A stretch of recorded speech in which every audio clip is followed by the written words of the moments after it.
The velvet rope was the first thing to betray him. It was midnight blue, the kind of rope that $500 a plate could buy, stretched across a brass stanchion that had been polished that afternoon by a man who had never once been invited inside the building it guarded. The rope had been moved 3 times in the last hour, once for a congressman, once for a woman whose earrings cost more than a used car, once for the mayor who arrived late and left early. The rope knew the difference between important and famous, between famous and rich, and between all three and the man who now stood in front of it, hands in the pockets of a plain dark jacket, wearing no watch, no jewelry, no entourage, no mask of any kind. He hadn't planned to be recognized. He never did. The security guard, a young man named Marcus Bell, 26 years old, 6'4", with shoulders that had been built in a gym and a heart that had never once been tested the way it was about to be tested tonight, held a laminated clipboard and looked up from it for the 4th time. "Sir, I'm going to need to see your name on the list." The man in the dark jacket nodded, not annoyed, not offended, just patient, the way a man nods when he's been through enough doors in his life to know they all open eventually. "I understand," he said. "Take your time." Marcus Bell ran his finger down the list. 311 names. Caterers, benefactors, board members, donors, journalists. A few actors, and there, at the bottom of the 2nd page, a name Marcus almost skipped over because he'd never heard it before in his life. Callahan, M-Table 47. Marcus did not know that this name was the reason the man in the dark jacket had come. He did not know that everything happening in this ballroom tonight, the chandeliers, the ice sculptures, the string quartet, the billionaire in the penthouse suite upstairs rehearsing an acceptance speech for the 12th time, was about to be reordered around that single name. He knew one thing: the man in front of him was not on the list. "I'm sorry, sir, you're not on here." The man in the dark jacket looked past Marcus, through the doors, into the ballroom. Somewhere in there, at a table near the kitchen, table 47, the one the event staff had laughingly called Siberia, sat a woman in a blue dress she could not afford, with a photograph in her purse she had carried for 38 years, and a secret so old it had begun to feel like a bone. "I know," said the man, "it's all right." And then he smiled, a small, tired, rueful smile, and Marcus Bell felt something cold travel down his spine, because that smile was not the smile of a man who had been turned away. That was the smile of a man who had expected exactly this, and who was, in some quiet and unshakable way, glad about it. Behind Marcus, in the shadow of the grand staircase, a woman in a gray coat stood very still. She had been watching for 4 minutes. She had not moved. She was 62 years old, she had driven 4 hours to be here, and she had not yet decided whether she would go inside. And at table 47, in a ballroom full of 300 people who did not know her name, a woman named Maggie Callahan looked down at her hands, counted the missing names on the program in her lap. Her name had been printed, then crossed out in blue pen, then crossed out again, and asked herself the same question she had asked herself on the worst night of her life, 34 years ago. Did I do the right thing, staying quiet? The answer was about to walk through the door. Before we go any further, before this night unfolds the way it actually unfolded, I need to know something, and you're the only one who can tell me. Where are you watching from tonight? Not the country, not the state, the city, the town, the place where the light from your screen is the only light on in the house, because I promise you by the end of this story you're going to want to know who else was watching when it happened. So drop it in the comments, your city, your town, the road you're on. And if this is your first time on this channel, here's the deal. I tell true feeling stories about ordinary people who carry extraordinary weight, and I tell them until they're finished. Hit subscribe, turn on the notification bell, and settle in, because this one is a long road and every mile of it matters. Now let me take you back. 3 hours before the rope was moved for the congressman, the mayor, and the woman with the expensive earrings, A 66-year-old retired nurse named Margaret Callahan stood in front of her bathroom mirror in a one-bedroom apartment in Koreatown, Los Angeles, and did not recognize the woman looking back at her. The dress was blue, not navy, not royal blue, the color of the Pacific on a clear November morning, the color of hope if hope were something you could wear.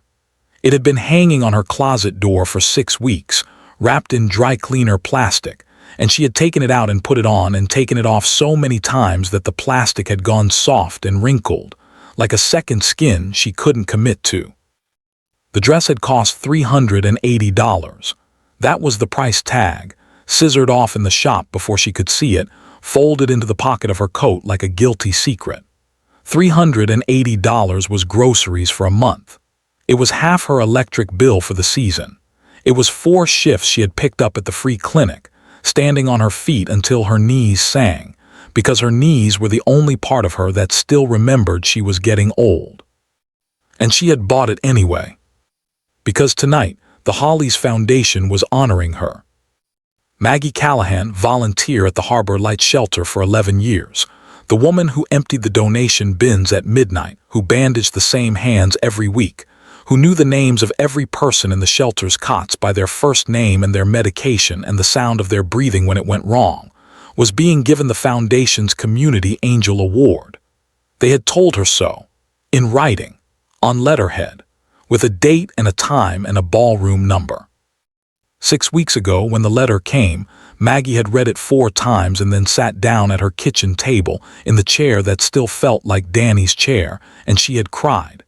Not because she was happy, she was terrified, because no one had ever given her an award. No one had ever even nominated her. 40 years as a nurse, 34 years of quiet work that never made a headline, 11 years of shelter shifts no one saw. And now, at the age of 66, with her name about to be printed in a program next to names like Hollies and Sterling and Vanderbilt-adjacent donors, someone had finally seen her. That's what she'd told her granddaughter, Grace, when Grace asked why she was crying. "There's nothing wrong, baby, I'm just not used to being seen." Grace, 10 years old, wearing a rainbow hoodie, her front tooth still growing in, had looked at her grandmother with the terrifying clarity of a child and said, "That's silly, Grandma. Everybody sees you." Maggie had laughed. That had been 6 weeks ago. She had laughed. She was not laughing now. Because in the ballroom of the Meridian Grand Hotel, in the gilded lap of the night she had been waiting for 6 weeks, Maggie Callahan had discovered that her name was not on the program. Let me be precise about what happened, because the smallness of the cruelty is what makes it cruel. The program was printed on cream paper, heavy as a wedding invitation, embossed with the Foundation's gold seal. The Hollies Foundation Presents, an evening of light. The cover was a photograph of a city skyline at dawn, the kind of photograph that suggests, without ever saying so, that all of this was possible because of one man. The man was Warren Hollies. Warren Hollies, 71 years old, founder and chairman of Hollies Health Systems, a man whose name was attached to 11 hospitals, 3 research wings, 2 leadership academies, and as of this year, a 140-foot yacht he had named, without irony, the Beacon. Warren Hollies, who was being honored tonight in this same ballroom with the Foundation's Humanitarian of the Year award. Warren Hollies, who, 38 years ago, had been a 33-year-old hospital administrator with a clipboard, a smile, and a habit of standing very close to other people's good ideas. Maggie had sat down at table 47, third from the kitchen, nearest the door, the table that had been decorated with the same flowers as the other tables but somehow looked wilted anyway. And she had opened the program with the careful hands of a woman who has learned to expect disappointment but refuses to be cynical about it. She had found the Community Angel Award on page 9. Between a tribute to a retiring board member and an advertisement for a medical supply company. The Community Angel Award honors a volunteer whose selfless dedication embodies the spirit of And there, where her name should have been. Award to be announced. Maggie had read that line 4 times. Then she had closed the program, opened it again, and read it a 5th time, as if repetition might change the letters. As if the paper might be embarrassed into producing her name. It wasn't there. And when she looked up, when she finally allowed herself to look up, she saw that the man sitting 2 tables away, at the head table, the man rehearsing his acceptance speech in a whisper while a server refilled his water glass, the man who had not once looked at table 47, was Warren Hollies. And Warren Hollies was the reason Maggie Callahan had not worked in a hospital for 34 years. Let me take you back further, all the way back.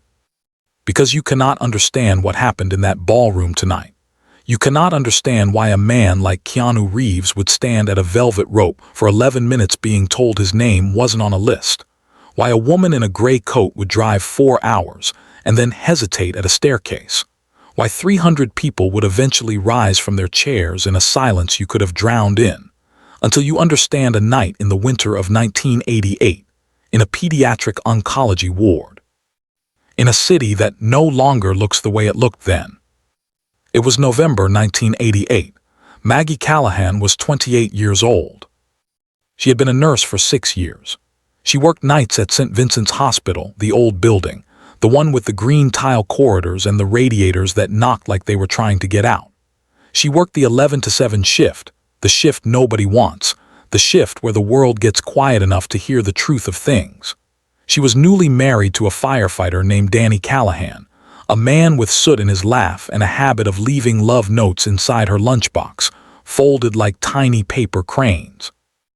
They had been married 14 months. They had a 1-bedroom apartment over a laundromat, a used car, and a dream about a house with a porch. The kind of dream you say out loud to each other in bed at 2 in the morning, half joking, half praying. Maggie loved the night shift. That was the secret nobody understood. During the day, the hospital hummed with administrators and schedules and the machine noise of institutional life, forms to be filed, hierarchies to be observed, credit to be claimed. At night, the machine went to sleep. What was left was just the work, just the real work. Just the nurses and the patients, and the awful, beautiful honesty of 2 human beings alone in a room at 3 a.m., when the morphine's wearing off and the night is long, and there's nothing left but the truth. That's where she met the boy. His name, well, his name isn't what matters. What matters is that he was young, 19 or 20, somebody's little brother, somebody's whole world. He was in the corner room at the end of the hall, the one the nurses called the quiet room, not because it was quiet, but because things went quiet there, eventually, if you weren't careful. He was there for his sister. The sister was 17. Her name was Lena, and she had leukemia, and she was dying.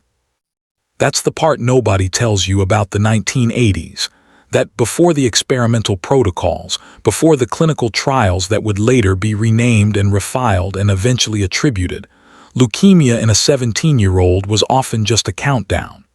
A slow, terrible, expensive countdown. The doctors had been honest about it. The way doctors are honest when they've exhausted everything that insurance will pay for, and the rest is mathematics. The brother, the young man, 19 or 20, with the beautiful, worried face and the eyes of someone who had already learned that the world doesn't owe anybody anything. The brother came every night. He came at 9 and he left at 5 in the morning, and he slept in the chair beside his sister's bed, and he never complained, and he never asked for anything. Except once. Maggie still remembered the night he asked. It was 2 in the morning, the radiator knocking, the snow falling past the window in fat, indifferent flakes. The sister was asleep, the good kind of asleep, the kind you get when the pain meds finally win. The brother was sitting in the plastic chair, leaning forward, elbows on his knees, staring at his own hands as if they held the answer. Maggie had come in to check the IV. She was good at that, at appearing in doorways without sound, at seeing without watching. She adjusted the line, noted the drip rate, straightened the blanket that had slipped from the sister's shoulder. "You don't have to stay every night," she said quietly. "Not a command, an offering. You look like you haven't slept in a week." He looked up, and he said, and this is the sentence, the one Maggie would repeat to herself for the next 4 decades, the one she would tell her granddaughter, the one that came back to her in the ballroom tonight. "If I'm here, nobody can forget her." Maggie had stopped. Her hand had gone still on the blanket. Nobody had ever said anything like that to her before. In 6 years of nursing, in 6 years of watching the machine of the hospital decide who mattered and who didn't, who got the corner room and who got the hallway, whose name went on the chart and whose name got lost in the shuffle, she had never heard anyone state the whole terrible truth of it so plainly. If I'm here, nobody can forget her. That night at 3 a.m., Maggie did something she had never done before and would only do a handful of times in her life. She sat down in the chair on the other side of the bed, across from the brother, and she stayed. Not because she was needed, the vitals were stable, the meds were running, everything was fine. Everything was as fine as it could be in a room where a 17-year-old was dying, but because the brother had been right. If he was there, nobody could forget her. Maggie decided, at 3 a.m. on a November night in 1988, that she would be there too.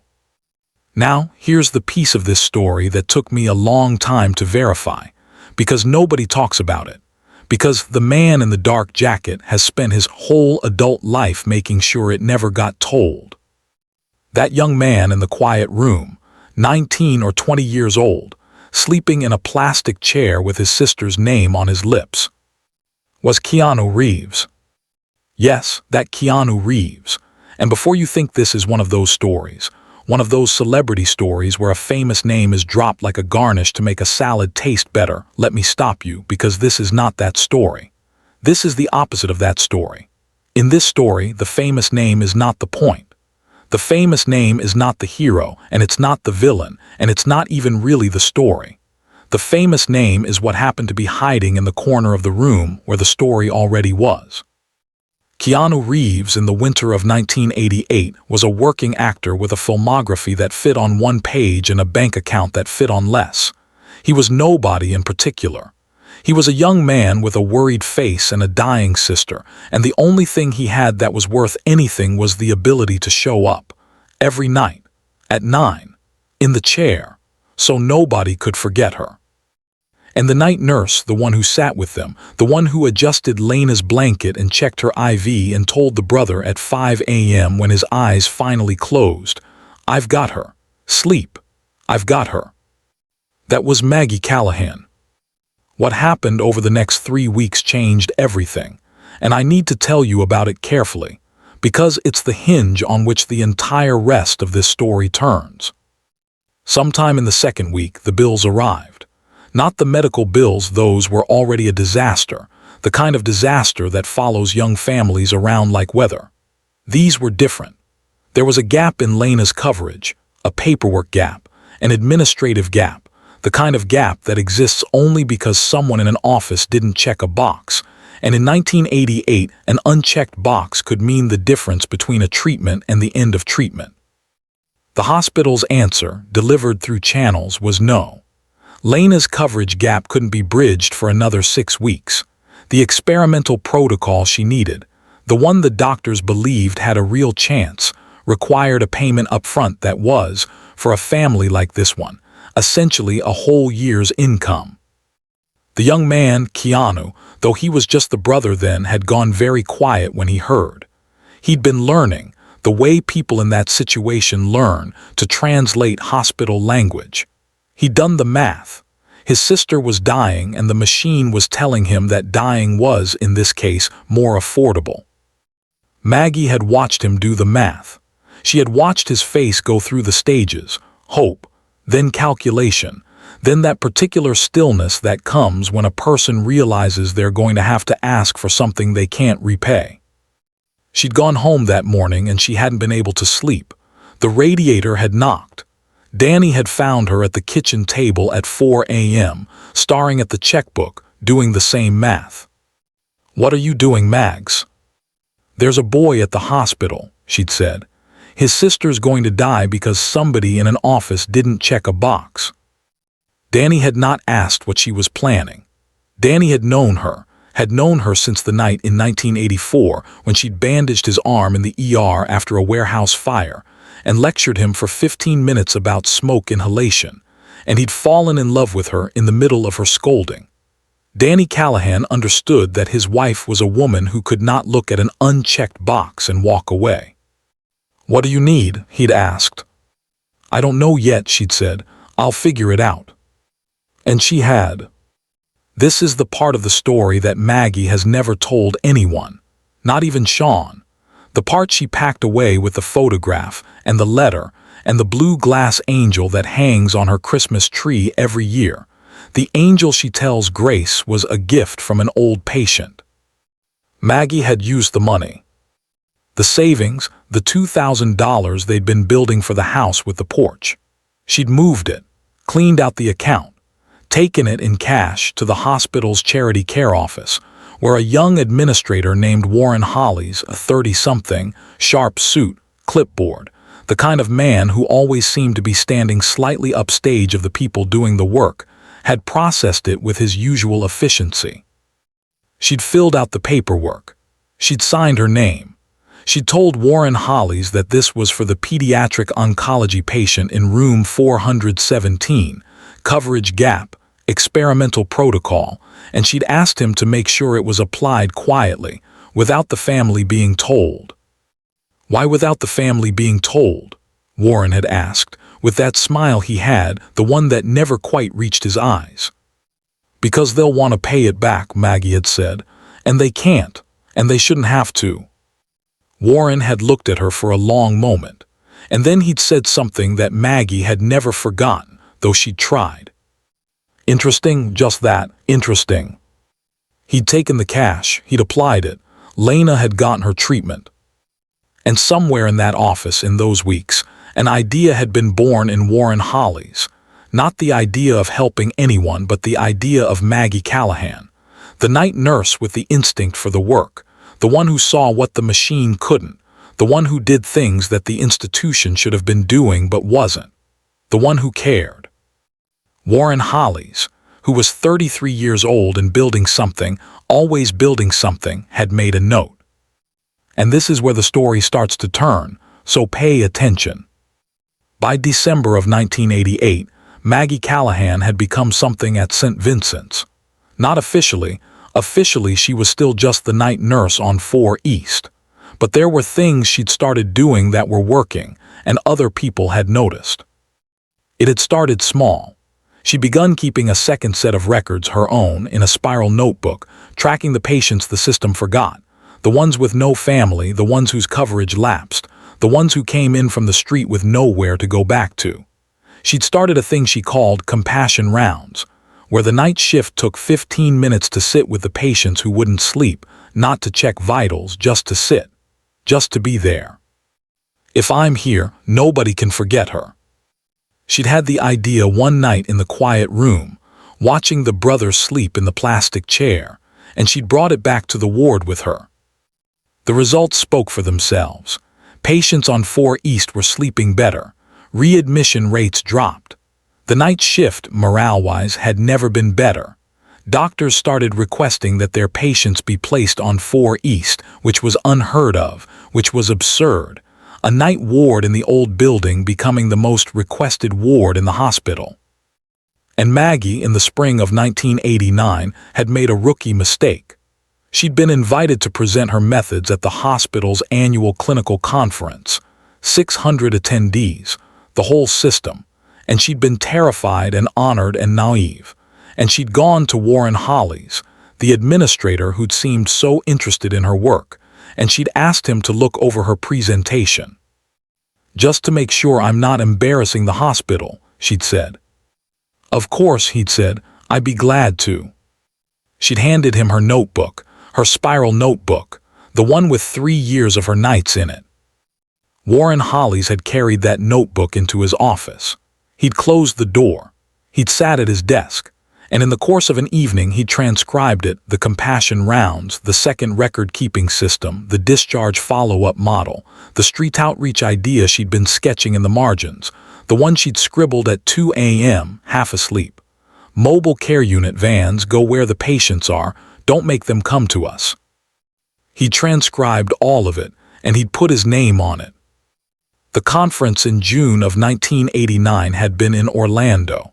Maggie hadn't been able to afford the travel, so she'd stayed home. Warren Hollies had gone, and he'd presented, and the room, 600 people, had given him a standing ovation.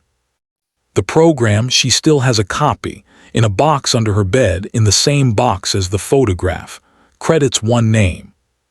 A compassionate model of night ward care, a new paradigm for patient outcomes, Warren J. Hollies, MHA. Not Maggie Callahan, RN. Warren Hollies had stood on a stage in Orlando and taken her life's work, her nights, her spiral notebook, her whole quietly revolutionary way of caring for people. And he had presented it as his own, and 600 people had stood up and clapped. That was the first time Maggie Callahan watched a room stand for something she had built.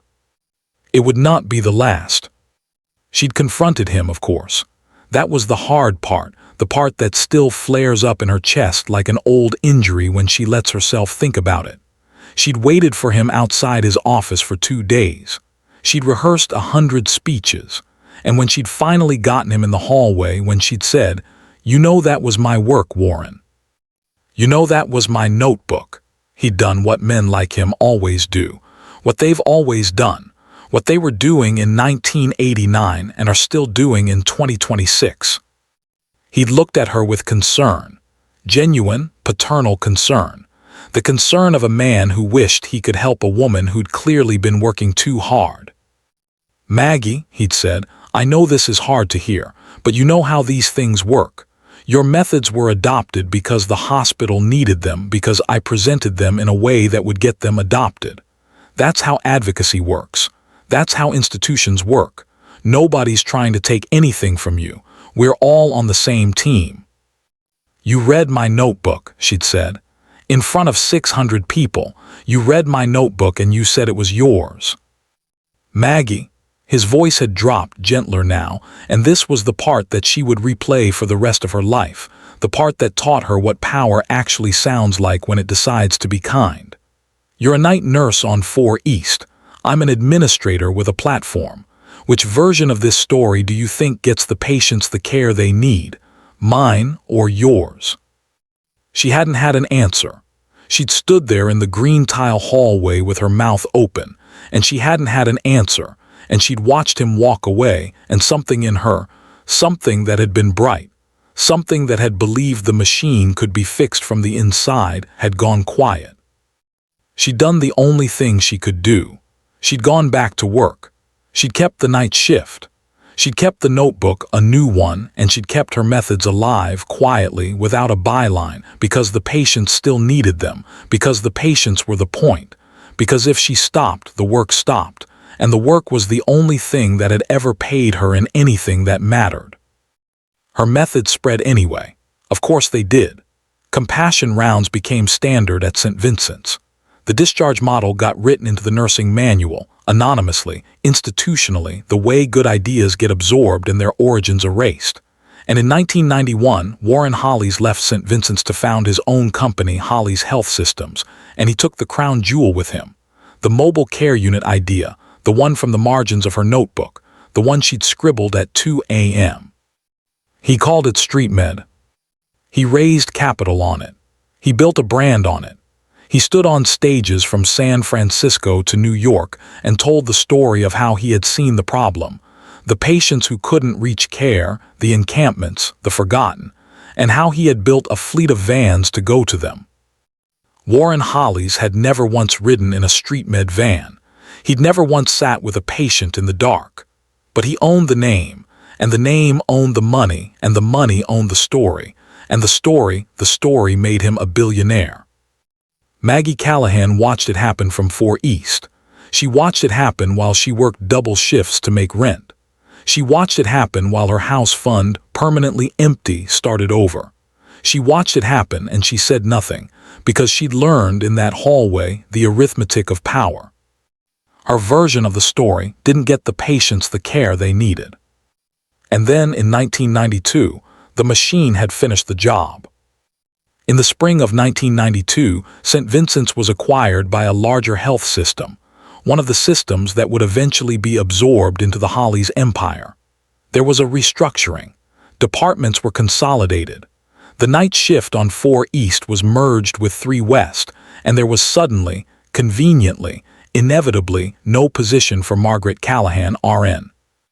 She was laid off with a severance of 2 weeks' pay and a letter that praised her dedication and professionalism, and contained not one word about her ideas, her methods, or her years. It had taken her 11 months to find another full-time position. 11 months of applications, interviews, and the peculiar black magic of institutional memory. The same phrase surfacing again and again, always exactly the same, always with that smile. Interesting, we have someone who does that already. She'd bounced. That's the word she used later when she told the story to Sean. I bounced. Travel nursing, county hospitals, a clinic in the valley. Always the night shift, always the patients nobody wanted, always the work, the real work done quietly without a byline. And then Danny had died. 12 years ago. The warehouse fire on Alameda. The roof collapse. The other firefighters had gotten out. Danny had gone back in for a 12-year-old boy he'd heard crying through the smoke, and the roof had made its decision, and Danny had made his, and Danny's decision had been the one that mattered. The boy had lived, Danny hadn't. Maggie had stood at the funeral in the rain, in the black dress she still had, and she'd listened to the fire chief, Chief Ray O'Donnell, Danny's captain, the man who'd handed her the folded flag, say that Danny Callahan had died the way he'd lived, carrying somebody else. There's a thing grief does to a person who's already spent their whole life carrying. It can break them, or it can clarify them. Maggie had looked at Chief Ray O'Donnell. He was retiring soon.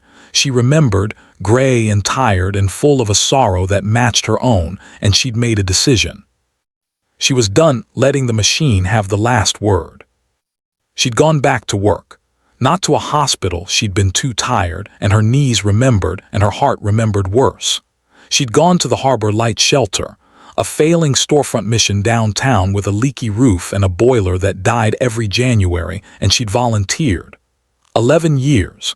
Every Wednesday night and every other Saturday, emptying bins, changing dressings, sitting with the ones who couldn't sleep.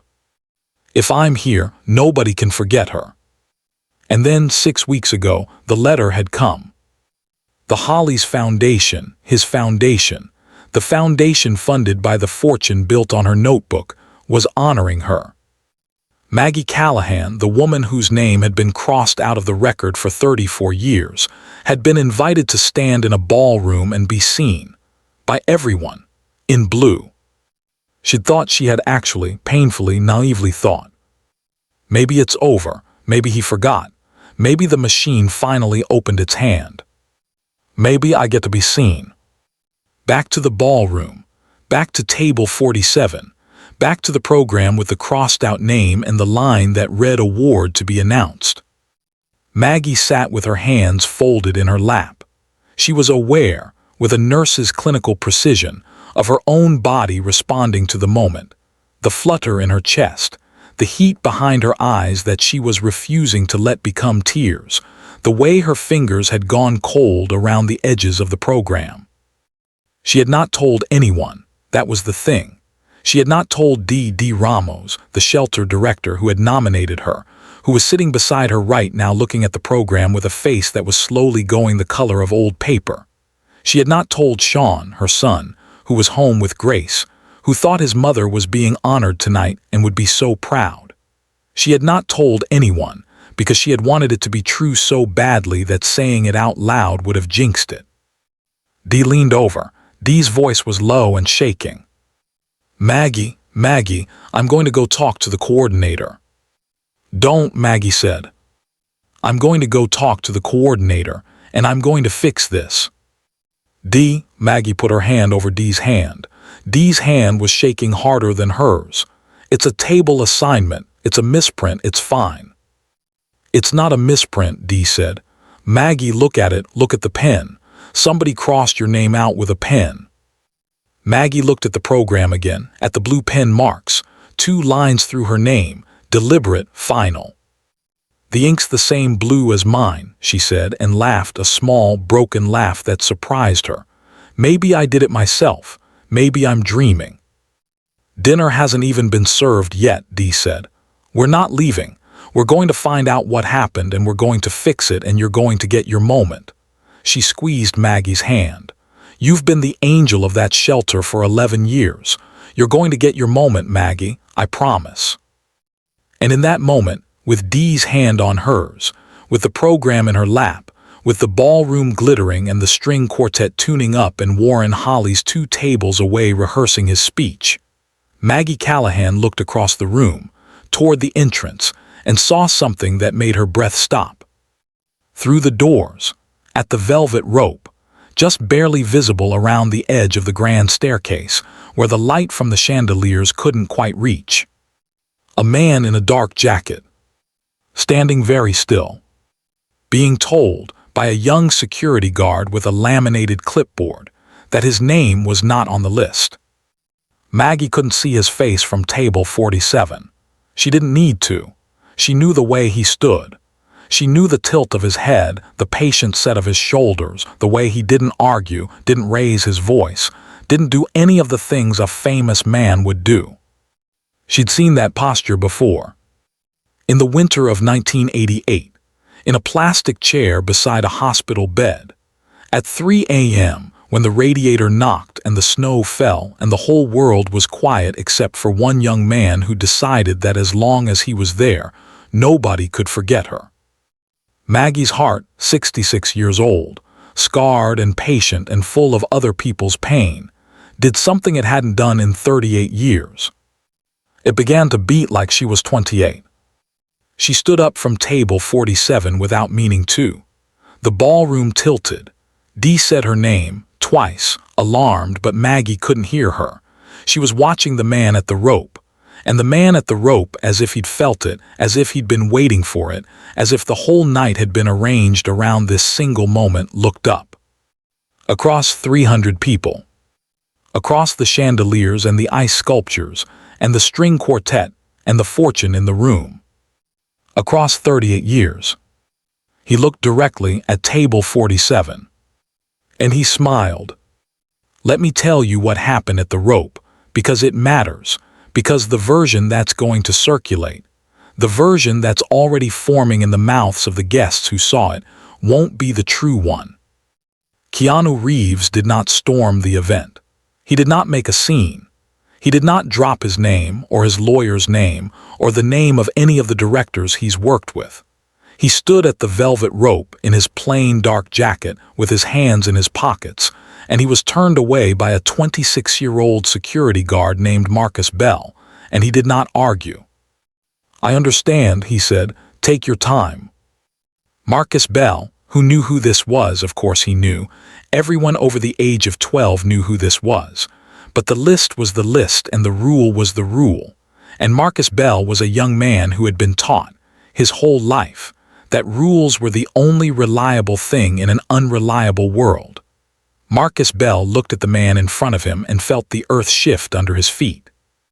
Sir, I'm going to have to ask you to step aside for the other guests. The man in the dark jacket did not step aside. He also did not argue.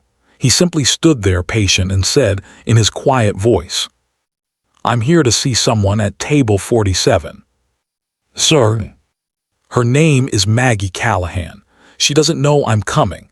I'd rather she didn't know until I'm in the room. There's a line every security guard has one between doing your job and being the person your job requires you to be. Most guards spend their whole careers on the safe side of that line. Marcus Bell, 26 years old, 6'4", stood on his side of the line for one heartbeat. And then something happened that he would later describe to his girlfriend, lying in the dark, as the weirdest thing that's ever happened to me, and I don't even know why it was weird. Because the man in the dark jacket reached into his pocket, not for a phone, not for a badge, not for the kind of thing that gets a man past a velvet rope.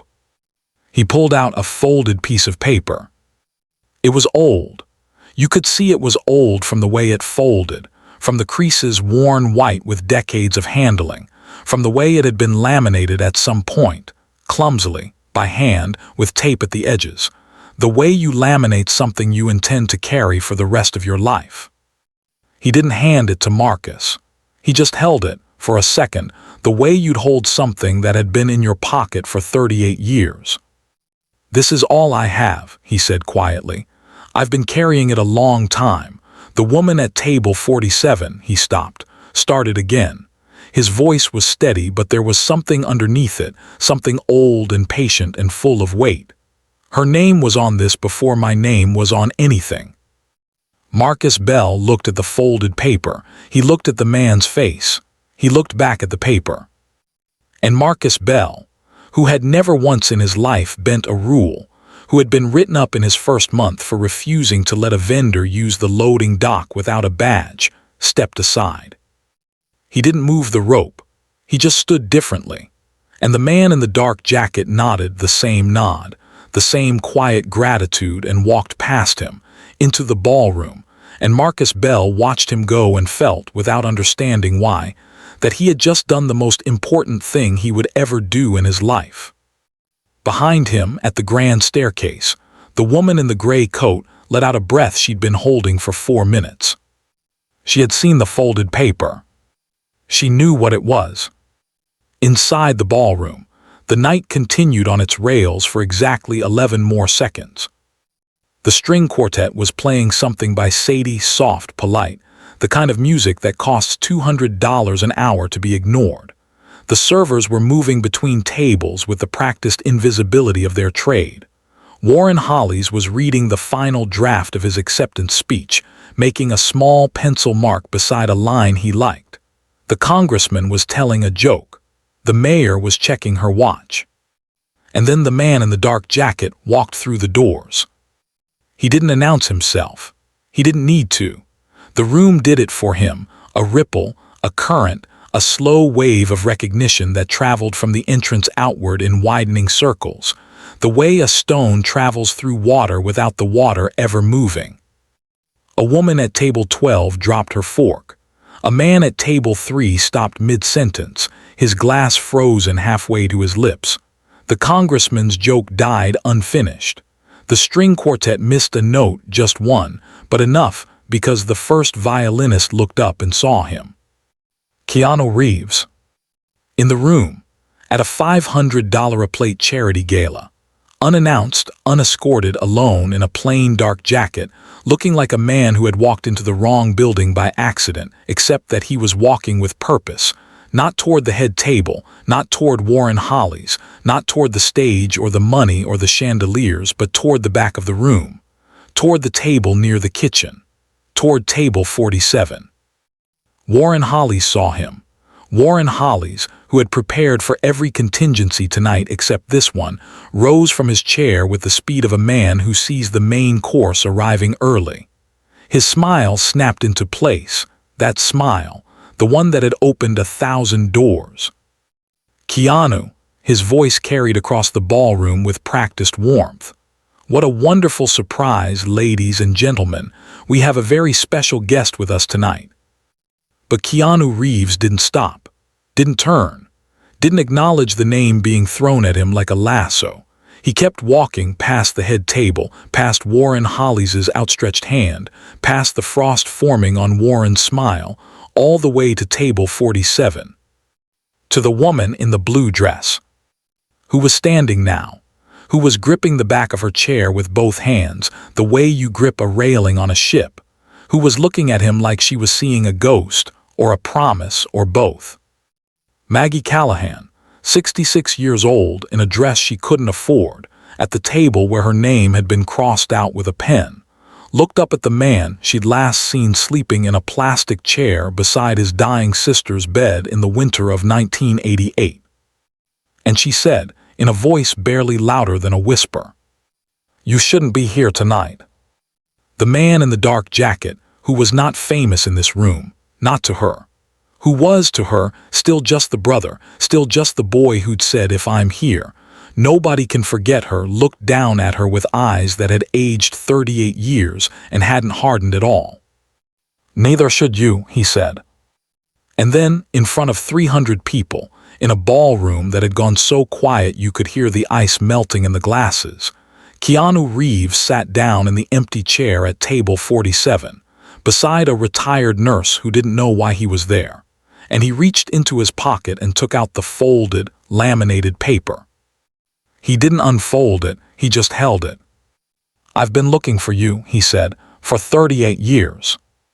The ballroom broke into categories. There were the people who recognized him and assumed he was there for the foundation, the donors who began, immediately, to calculate what his presence meant for the evening's auction, for the photo ops, for the next morning's press coverage. There were the people who recognized him and assumed he was there for Warren Holly's, the old industry hands who knew that celebrities attended these things for favors, for foundations, for the architecture of influence. There were the young people who recognized him the way you recognize a moon, as something that had always been in the sky, the same for their parents as for them. And then there was the woman at the grand staircase, in the gray coat, who had finally made her decision. She walked through the doors past Marcus Bell, who made no move to stop her, and she stood at the edge of the light, in the shadow of the entrance, and she watched her brother sit down beside the woman in blue, and she began, very quietly, to cry. But we'll get to her. Right now, the ballroom is holding its breath, and I need you to hold yours too, because what happened next is the moment this whole night turned. Keanu Reeves unfolded the paper. It was old. That's the first thing you noticed. The kind of old that comes from being folded and unfolded thousands of times, from living in a pocket through airports and film sets and hospital corridors, and every kind of night a life can hold. The paper had been white once, ordinary notebook paper, the kind with the blue lines, the kind you write a note on at 2 a.m. when you can't sleep.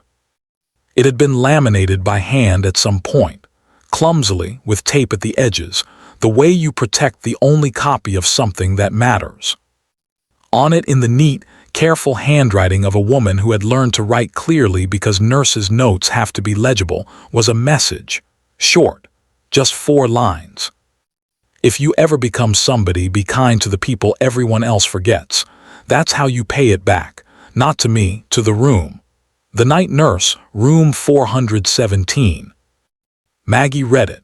She didn't need to read it, she knew it by heart, had written it at a nurse's station desk in the pale hours of a December morning in 1988, when the brother had fallen asleep at last, and she'd wanted to give him something to wake up to. Something that wasn't a bill or a prognosis or the terrible arithmetic of a countdown.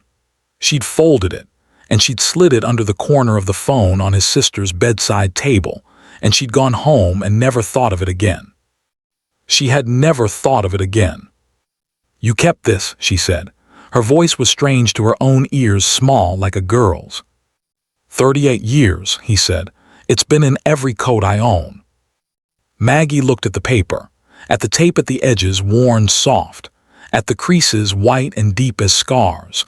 38 years in a pocket, 38 winters, 38 forgotten nothing. This was the proof, the physical proof, that what she'd written had been carried, not in a drawer, not in a box, but next to a heartbeat. "I wrote that so you'd let me pay for the treatment," he said. "I found out after about the money, about the girl's name on the paperwork, the nurse's name on the charity care form." He paused. "I tried to find you. You'd left the hospital by then. Nobody would tell me where you were." "I was gone," Maggie said. And then, because she was 66 years old and tired of carrying it alone, she added quietly, "They didn't want me anymore." He didn't ask why. Maybe he already knew. Maybe he'd always known. He just looked at her the way he'd looked at her that first night in the quiet room when she'd sat down in the chair on the other side of his sister's bed, and he asked the question that changed everything. "Does Warren Holly's know you're here tonight?" Maggie's hand went still on the program in her lap. Why would you ask me that? Because I know who Warren Hollies is, Keanu said. I know what he was before he was a billionaire, and I know whose notebook he was reading from when the room stood up for him in Orlando. The breath went out of Maggie's chest. You knew. Lena knew, he said. She figured it out years later. She found your name in an old nursing journal, a citation, buried in the footnotes of an article credited to him. A footnote, Maggie, that's where they put your work, in the footnotes. He said it without anger. Anger had been burned out of him by something older, but there was a weight in it that filled the space between them. She went looking for you. She found out what happened in '92. She found out about the layoff, about the 11 months, about the blackballing. She's been trying to find you ever since. I don't understand, Maggie said, and she didn't. Her mind was moving too fast, the way it had moved that first night in the quiet room, when she'd realized the brother was going to stay until morning no matter what. Why? Why would she? Why would you? Why tonight? Keanu Reeves looked at her for a long moment. Then he said something that stopped the whole night, the whole ballroom, the whole of Maggie Callahan's 66 years, dead in its tracks. Because tonight was supposed to be your night, he said, and I'm not going to let him take this one too. The ballroom watched all of this happen, watched the legend sit down beside the woman in blue, watched them talk in voices too low to carry, and it made its own story. The story was simple, and it was wrong. The story was that Keanu Reeves had arrived, unannounced, as a gift to the foundation, a surprise guest, a coup for Warren Hollies' big night. The story traveled the room in under a minute, the way stories do, and it reached the ears of Warren Hollies, who had been standing at the head table with a smile so fixed it looked painted on. Warren Hollies had seen the moment Keanu passed him. He had seen the outstretched hand ignored, the name unacknowledged, the famous man walk all the way to table 47 and sit down beside Margaret Callahan. Warren Hollies had not slept well in 6 weeks. That's the part nobody knew. 6 weeks since his chief of staff, Adam Pierce, had come into his office and laid a folder on his desk. A file, thin, damning, containing 3 things. A printout of an email from a journalist named Rebecca Torres of the LA Times, requesting an interview with one Margaret Callahan, retired nurse, regarding the origins of the street med program. A screenshot of the Harbor Light Shelter's annual report, which listed in the fine print under volunteer recognition the name M. Callahan. And a copy of the shelter's Community Angel nomination, submitted 11 weeks earlier by the shelter director, Dolores Ramos, nominating Margaret Callahan for the foundation's annual volunteer award. Interesting, Warren Hollies had said, reading the folder, the same word, the same smile. 34 years after he'd first used it on a night nurse in the green tile corridor, the same word. Interesting. She's been quiet for 34 years, Adam Pierce had said. The interview could change that. Quiet people stay quiet, Warren had said. They've always stayed quiet. She had her chance in '92. She chose the severance. Sir, she's being honored at your gala. She's going to be on a stage in front of the press with a microphone, if she decides to make that the moment. She won't. How do you know? Warren Hollies had closed the folder. He'd looked at his chief of staff with the patience of a man who had spent 40 years understanding exactly how much pressure a person like Margaret Callahan could take before they broke. Because I know her, he'd said, and because she knows what happens to people who make scenes at charity galas. She spent her whole life making sure the shelter stays afloat. One speech from a stage and the shelter's funding vanishes. She won't do anything to hurt the shelter. She'd burn herself to keep that place warm. And then, because Warren Hollies was a man who understood insurance, he had added the last piece. And she's not going to be on a stage. There's no award. There never was. Adam Pierce had looked at him. The Community Angel Award. Page 9 of the program, it's real. We printed it. Award to be announced, Warren Hollies had said, tasting the words. That's the design. She'll come, she'll sit, she'll be honored privately, politely, with a certificate we'll mail to the shelter next week, and she'll leave understanding without a word being said exactly where she stands. And the journalist will find that her source has nothing to say. Quiet people stay quiet, Adam. It's the ones who get seen who become dangerous. He'd meant it. He'd believed it. Warren Hollies had spent 40 years believing that the machine he'd built was too big, too smooth, too well-oiled to be stopped by a retired nurse in a blue dress. He had not accounted for the man in the dark jacket. He had not accounted for the folded paper in his pocket. And he had certainly not accounted for what was about to happen to his night. The first person to stand was the woman at the edge of the light. She came out of the shadow of the entrance, a woman of 62, in a gray coat, with silver hair and the unmistakable architecture of a face that had been beautiful and was now something better. And she walked toward table 47, and the ballroom, which had been buzzing with its wrong story, went quiet again, because everyone could see that this woman was walking like she knew exactly where she was going. Keanu saw her first. He stood up, and that's the detail, the one that would be retold, the one that made the guests at the nearest tables exchange glances. The way he stood up, the way his whole face changed, the way he said one word, soft like a prayer. Lena. Maggie's head came up. Lena. The name hit her like a hand on the chest. Lena, the sister, the 17-year-old with leukemia, the one who'd been dying in the winter of 1988, the one whose blanket she'd straightened 1,000 times, the one she'd sat with at 3 a.m. when the brother finally slept, the one she'd thought about every Christmas when she hung the blue glass angel on the tree, the one who was alive, standing, walking toward her, and crying and laughing at the same time, in the way that only happens in the moments a life has been waiting 38 years for. Maggie, the woman in the gray coat, stopped at the edge of table 47, her hand on the back of the empty chair, her eyes moving over Maggie's face like she was reading something she'd memorized. "It's me. It's Lena.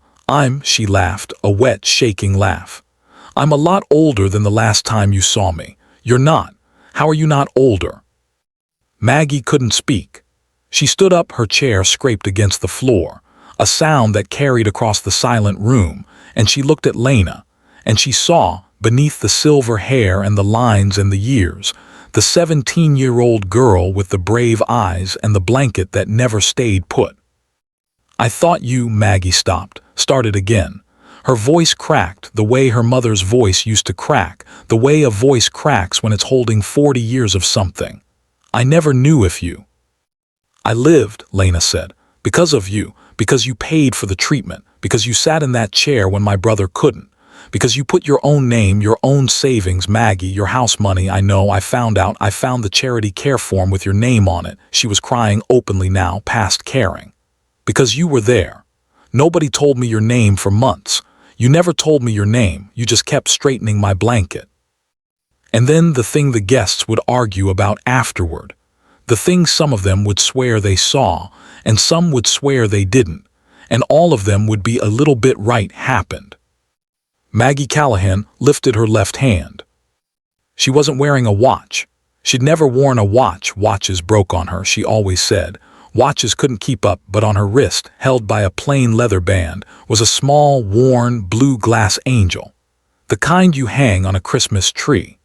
The kind you keep because someone gave it to you in a hospital room in December of 1988, when you were 28 years old and you just spent your house fund on a stranger's sister. Lena saw it. And Lena Callahan, no, Lena Reeves, let out a sound that was not quite a word, and she stepped forward, and she put her arms around Maggie Callahan, and she held her in front of 300 people in the ballroom of the Meridian Grand Hotel on the night of Warren Hollies' greatest triumph. The blue glass angel, 38 years. And somewhere out in the room, a 64-year-old woman at table 30, a retired nurse named Carol who had worked the night shift at St. Vincent's in the 90s, leaned over to her husband and said, in a voice that carried exactly far enough, That's her, that's Maggie, the one who, oh my God, that's her. The wrong story had died. The true one was just beginning to breathe. Marcus Bell at the door was still standing in the exact spot where the man in the dark jacket had left him. He hadn't moved. He couldn't have moved.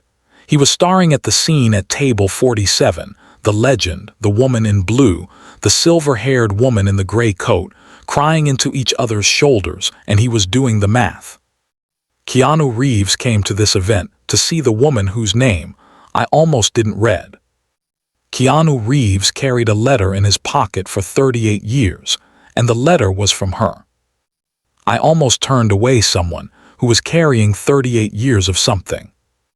He looked down at the clipboard in his hand, the list, 311 names. And there, at the bottom of the second page in the corner, he noticed something he'd missed before. Something written in pencil, small, in a different hand, the hand of whoever had drawn up the list. Callahan M. Table 47, remove Pierce. Marcus Bell, 26 years old, 6'4", with shoulders built in a gym and a heart that had never once been tested the way it was being tested tonight, understood, in a single, sickening flash, that this was not a misprint. Somebody had crossed her off. And somebody had crossed her off on purpose. Now, I want you to understand Warren Hollies' mind in this moment, because if you can understand it, you'll understand everything that happens next, including the part where the villain looks like he's winning. Warren Hollies was not panicking. That's the first thing. Men like Warren Hollies don't panic, they pivot. They've spent their entire lives converting threats into opportunities, and their reflexes are faster than their consciences. So when Warren Hollies watched Keanu Reeves, the most visibly beloved man in Hollywood, a man whose presence could raise $1 million for any cause he touched, sit down at table 47 next to Margaret Callahan, Warren did not see disaster. He saw leverage. He saw the story rewriting itself.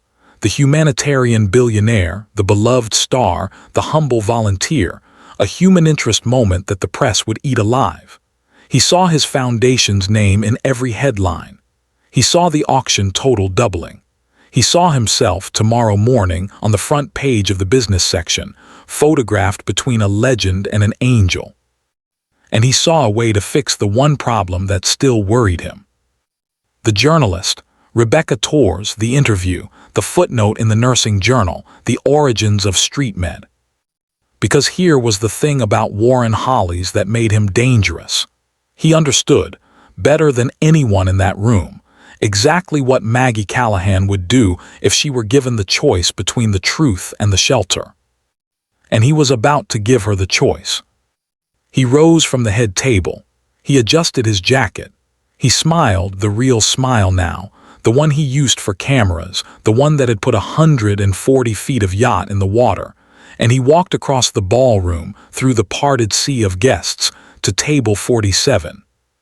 Maggie, his voice was warm, fatherly. Maggie, not Margaret, not Miss Callahan, Maggie, as if they were old friends, as if he hadn't crossed her name off a program with a pen 3 days ago. I had no idea you knew our guest of honor. Maggie's hand, still on Lena's arm, tightened. Keanu and I don't, she started. We're old friends, Keanu said, cutting in smoothly. His voice was pleasant, his eyes were not. Maggie is one of the people who made me who I am.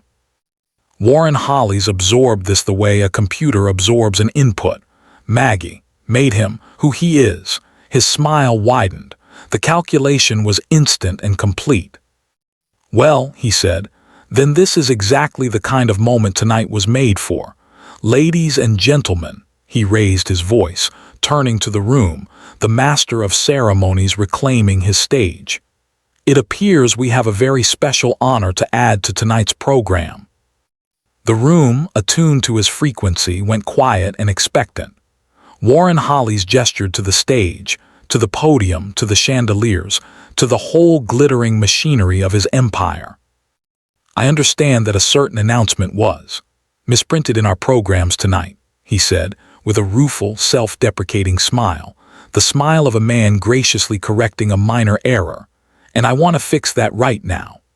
The Community Angel Award, one of the highest honors this foundation bestows, belongs this year to a woman who has spent 11 years at the Harbor Light Shelter, a woman whose dedication I have personally admired for.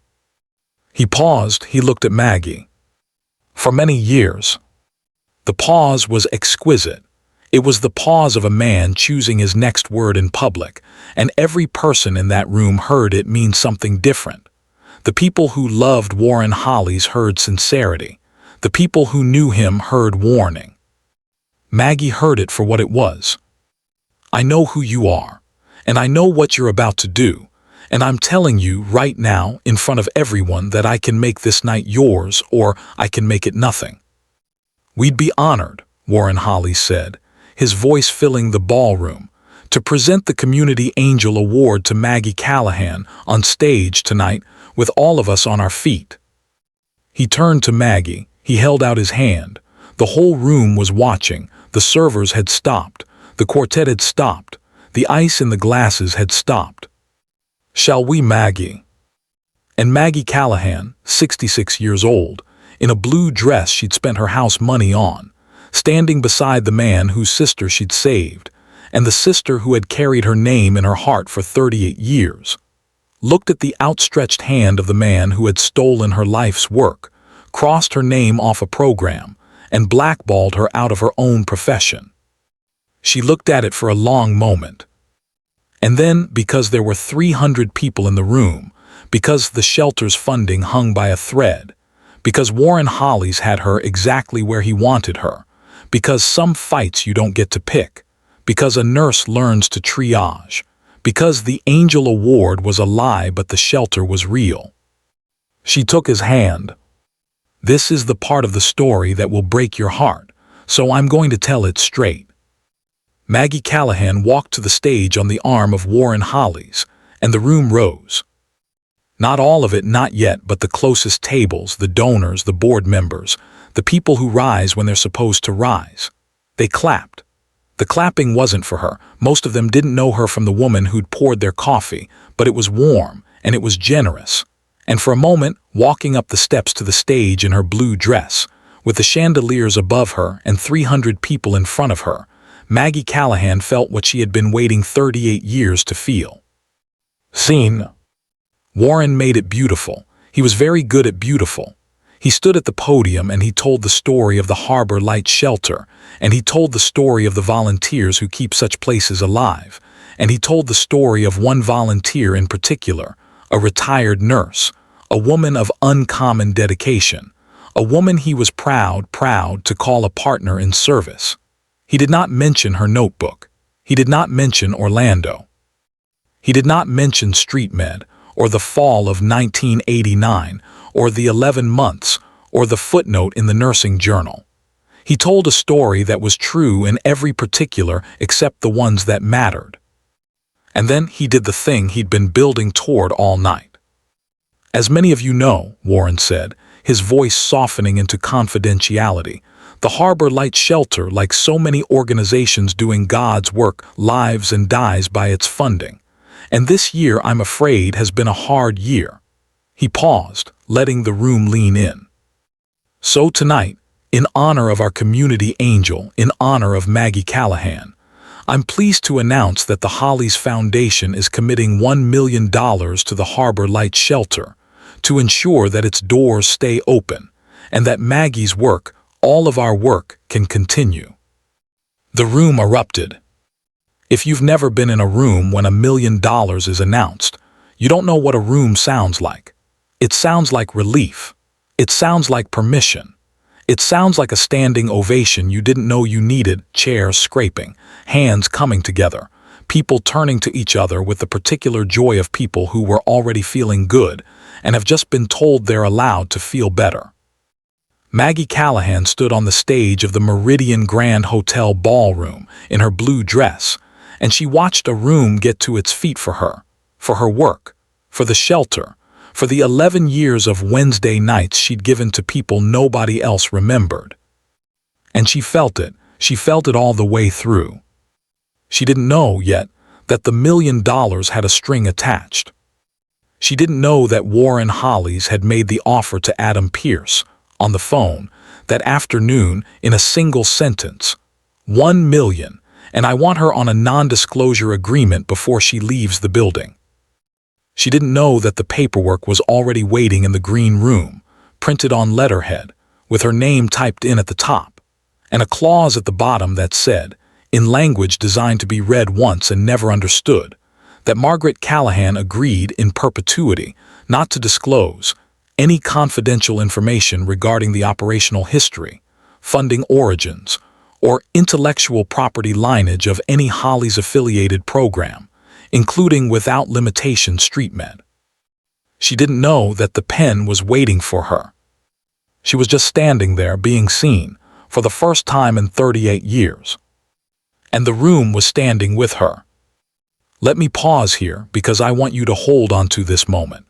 I want you to remember what it felt like Maggie on the stage, the room on its feet, the $1 million, the tears she was trying not to let fall.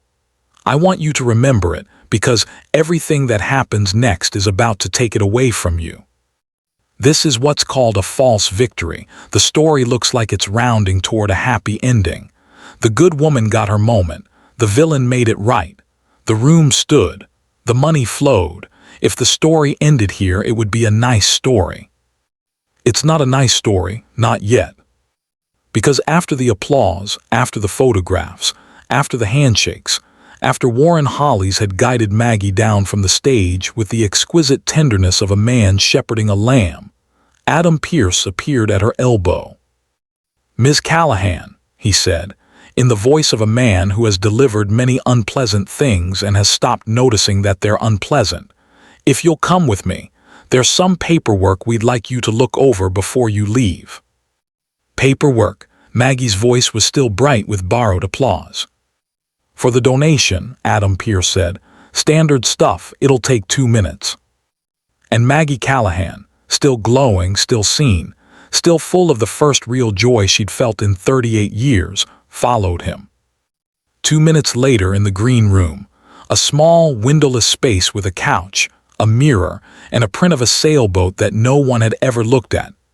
Adam Pierce laid the folder on the table, opened it, and placed a pen on top of the first page. "Bottom right," he said, "there's a signature line." Maggie read the page. There are moments in a life when time does something strange.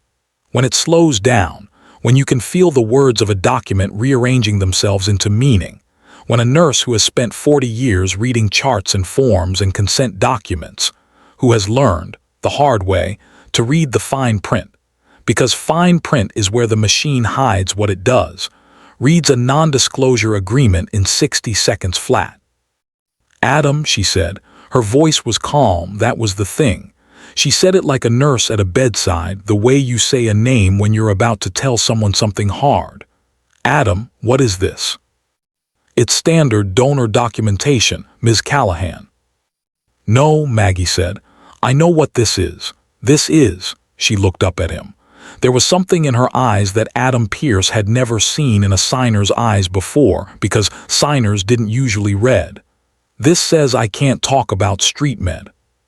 "Ms. Callahan, this says I can't talk about StreetMed, about where it came from," she read further. Her voice was dropping, getting quieter, getting older. "It says I agree that the origins of StreetMed are," she stopped. Her finger traced the line. "Proprietary to the foundation.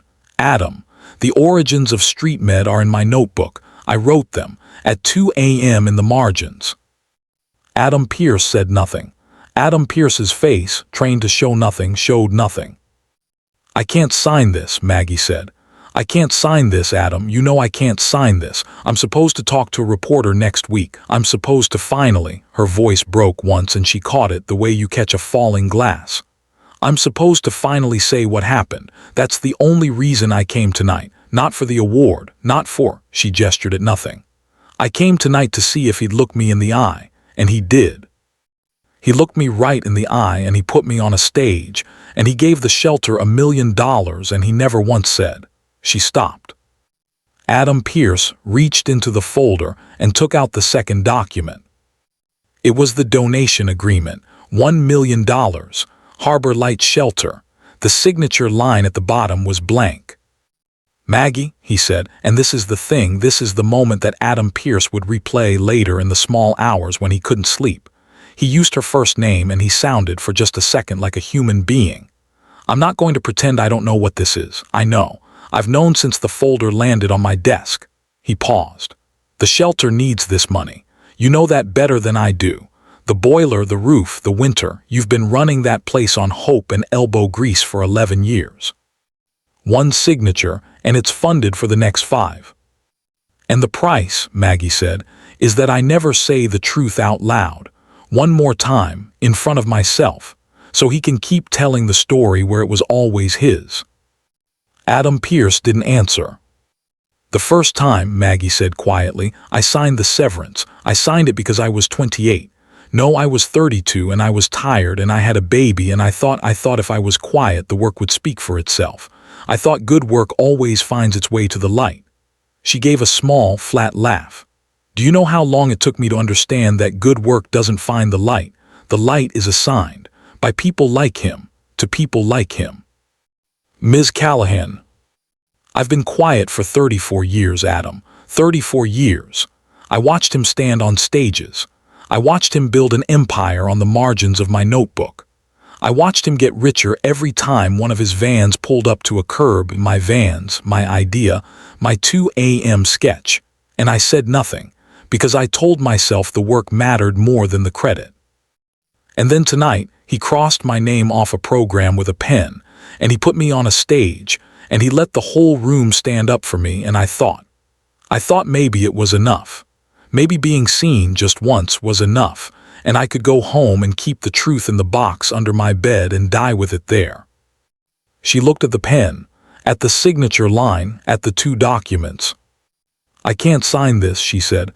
I'm sorry, but I can't. And she walked out of the green room, leaving Adam Pearce standing in the light of the mirror, holding the folder, doing something with his face that he hadn't done in a very long time. He was thinking. She found them at the bar, Keanu and Lena standing at the edge of the room, watching the gala glitter without being part of it. Lena saw her first, saw the look on her face, and her hand went to her brother's arm. Maggie, Lena said, what happened? You look.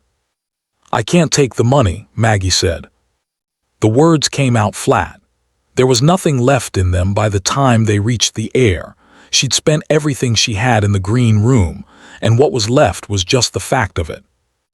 I can't take the money. He wants me to sign a non-disclosure agreement about street med, she stopped, breathed. I can't sign it.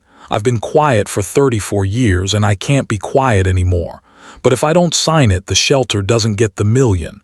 And the shelter needs the $1 million. It needs it more than I need. She stopped again. Then you need what? Keanu asked quietly. Then I need the truth, she almost said. Then I need to be seen. Then I need the box under my bed to be opened before I die. She looked at him, at the folded paper she knew was in his pocket, at the man who had carried her words for 38 years, and she said instead, he's going to take everything, isn't he? That's the trick. He's always known that the only way to keep me quiet is to make sure the people I love can't afford me to speak. Lena stepped forward. Maggie, listen to me. I've been looking for you for 30 years. I have money. My family has. Lena, Maggie's hand came up gentle, final. It's not the money. It was never the money. She looked at the 2 of them, at the impossible fact that they were standing here at all after 38 years in this glittering room full of people who didn't know the half of anything. It's that I spent my whole life believing good work would find the light. And then I met your brother. She looked at Keanu. And I watched him sit in a chair for 3 weeks every night so nobody would forget a girl the system had already counted out. And I thought, that's it. That's what it looks like. That's what paying it forward looks like. You don't do it for the credit. You do it because staying is the only thing that's real. Keanu was very still. And now, Maggie said, he wants me to be quiet one more time, and I keep thinking about what I wrote you. That's how you pay it back, not to me, to the room. She almost smiled. I wrote that to a boy in a hospital chair. I didn't know I was writing it to myself. The bar was quiet around them. 3 people, standing at the edge of $150,000 worth of philanthropy, in the middle of the most important conversation none of the other guests would ever know happened. "Can I ask you something?" Keanu said. Maggie nodded. "What did you promise yourself that night?" he asked. "In the hospital, when you sat down in that chair on the other side of Lena's bed, what did you promise yourself?" Maggie closed her eyes. The radiator, the snow, the plastic chair, the brother asleep with his head against the wall and the sisters breathing, and the long green tile quiet of the corridor outside. "I promised myself," she said, "that I would never let the machine decide who mattered, that I would stay in the rooms nobody else would stay in, that I would be the one who remembered." "And have you?" Maggie opened her eyes. He was looking at her the way he'd looked at her in 1988, with the patience of a man who had learned that the answers to things arrive in their own time. "Every night," she said, "for 40 years. "Then you've already paid it back," Keanu said. "Every single day, you just never let yourself count it." He reached into his pocket. He took out the folded paper, the letter, laminated, worn, 38 years old, and he held it out to her. "Let him keep the million," he said quietly. "Let him keep the award and the stage and the story he tells himself. You don't need any of it. You never did. You wrote me that the way to pay it back is to be kind to the people everyone else forgets." He paused. "Maggie, there is no one in this room, there is no one in this city who has done that more faithfully than you." Maggie looked at the paper in his hand, at the creases, at the tape at the edges. 38 years, she said. 38 years, he agreed, and I'd carry it another 38. Now, here's where I need to tell you about 2 other people in this story, because they matter, because they're about to walk into the middle of it. The first is Chief Ray O'Donnell. Ray O'Donnell was 71 years old. He'd been a firefighter for 35 years, captain for 19, chief for 6. He'd been retired for 5 years now, and he hated it the way retired firefighters hate it, the way a man hates a job he didn't want to leave. He'd come to the gala tonight because Warren Hollies' foundation gave generously to the fire department's family fund, and because Warren Hollies personally invited him, and because Ray O'Donnell knew that you show up for the people who show up for your people. He was sitting at table 9, in a suit that didn't fit the way his uniform used to fit, drinking a glass of water he'd been nursing for an hour, when the man in the dark jacket walked in. Ray O'Donnell did not know Keanu Reeves from a hole in the ground. That's the truth. He'd seen the movies, everybody'd seen the movies, but he didn't follow that world, and the name didn't mean anything to him beyond a face on a screen. What Ray O'Donnell noticed was something else, something the rest of the room, dazzled by the face, had missed entirely. That man doesn't know anybody here, and he's looking for one person. Ray O'Donnell had spent 35 years reading rooms. You don't pull people out of burning buildings without learning how to read a room who's panicking, who's frozen, who's about to do something stupid, who's about to do something brave. He watched the legend walk the length of the ballroom, watched him pass the head table, watched the billionaire's outstretched hand hang in the air like a forgotten coat, and he thought, interesting. The famous one came for someone at the back tables. And then he watched the woman in blue stand up. Ray O'Donnell's water glass stopped halfway to his mouth. He knew that woman. He knew her. The silver hair was different and the years were different, and the blue dress was a universe away from the black one he'd last seen her in the rain, at a funeral. But the way she stood, the way she braced herself against the back of a chair like she was steadying herself on a ship's railing. "Mags," he said, out loud to nobody. The water glass shook in his hand. "Chief," his daughter, she'd come with him. She was at his elbow. She'd been asking him all night if he was okay, leaned in. "Dad, what is it?" "Nothing," Ray said. "Nothing, he set the glass down.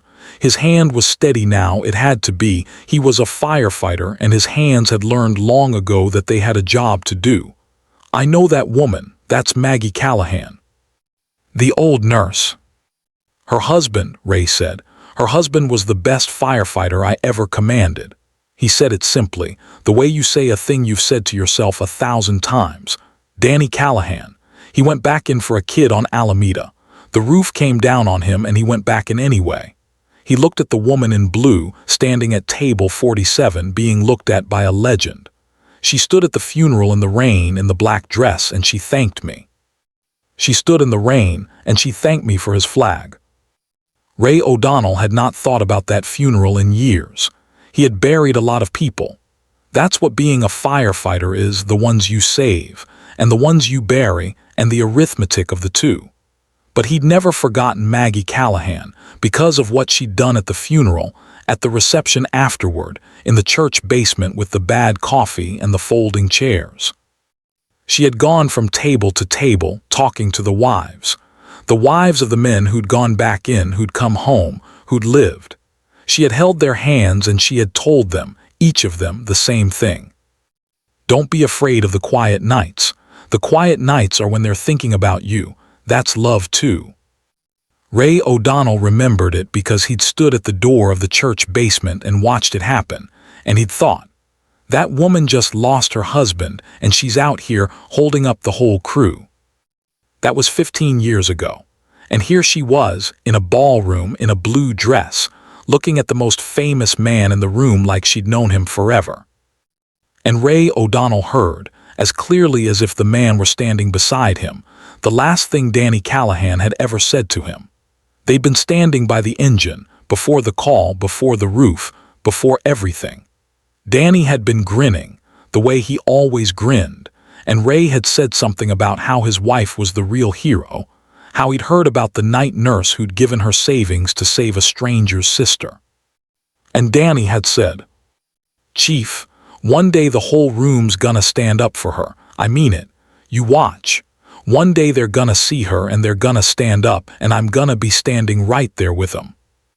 Danny Callahan had died 2 hours later. Ray O'Donnell looked down at his water glass. His daughter was asking him something. He couldn't hear her. He was watching table 47. The second person is Rebecca Torres. Rebecca Torres was 41 years old, an investigative reporter for the LA Times, and she had spent the last 4 months chasing a story that everyone told her was a dead end. The story was about StreetMed, about the origins of the program, about a footnote in a 1994 nursing journal that credited a program designed to a name that didn't appear anywhere else in the literature. Callahan, M. Just that, buried at the bottom of a page. The kind of citation that exists because some editor somewhere insisted on proper attribution without understanding what the attribution meant. Rebecca had started with the footnote. She'd found the journal. She'd found the hospital records the hard way, through public records requests and 3 months of dead ends. She'd found the layoff of 1992, the 11 months of nothing, the bounce from county hospital to county hospital like a stone skipping water. She'd found Maggie Callahan. 3 weeks ago, at the Harbor Light Shelter, in the small office with the leaky radiator, she'd sat across from the old nurse, and she'd asked the question she'd been carrying for 4 months. Did Warren Hollies take your work? And Maggie Callahan, 66 years old, in a cardigan, with a cup of cold coffee in front of her, had looked at the young reporter for a long moment and had said, "I'm not ready yet, I'm sorry, I'm not ready." "Can I come to the gala?" Rebecca had asked. "The foundation's honoring a volunteer. I'd like to be there, just in the room." "Come," Maggie had said. "Sit at the back, I'll know you're there." Rebecca Torres was at the back, table 52, right against the wall, with a press badge she hadn't needed to show, and a phone in her pocket that she'd turned on the moment the legend walked in.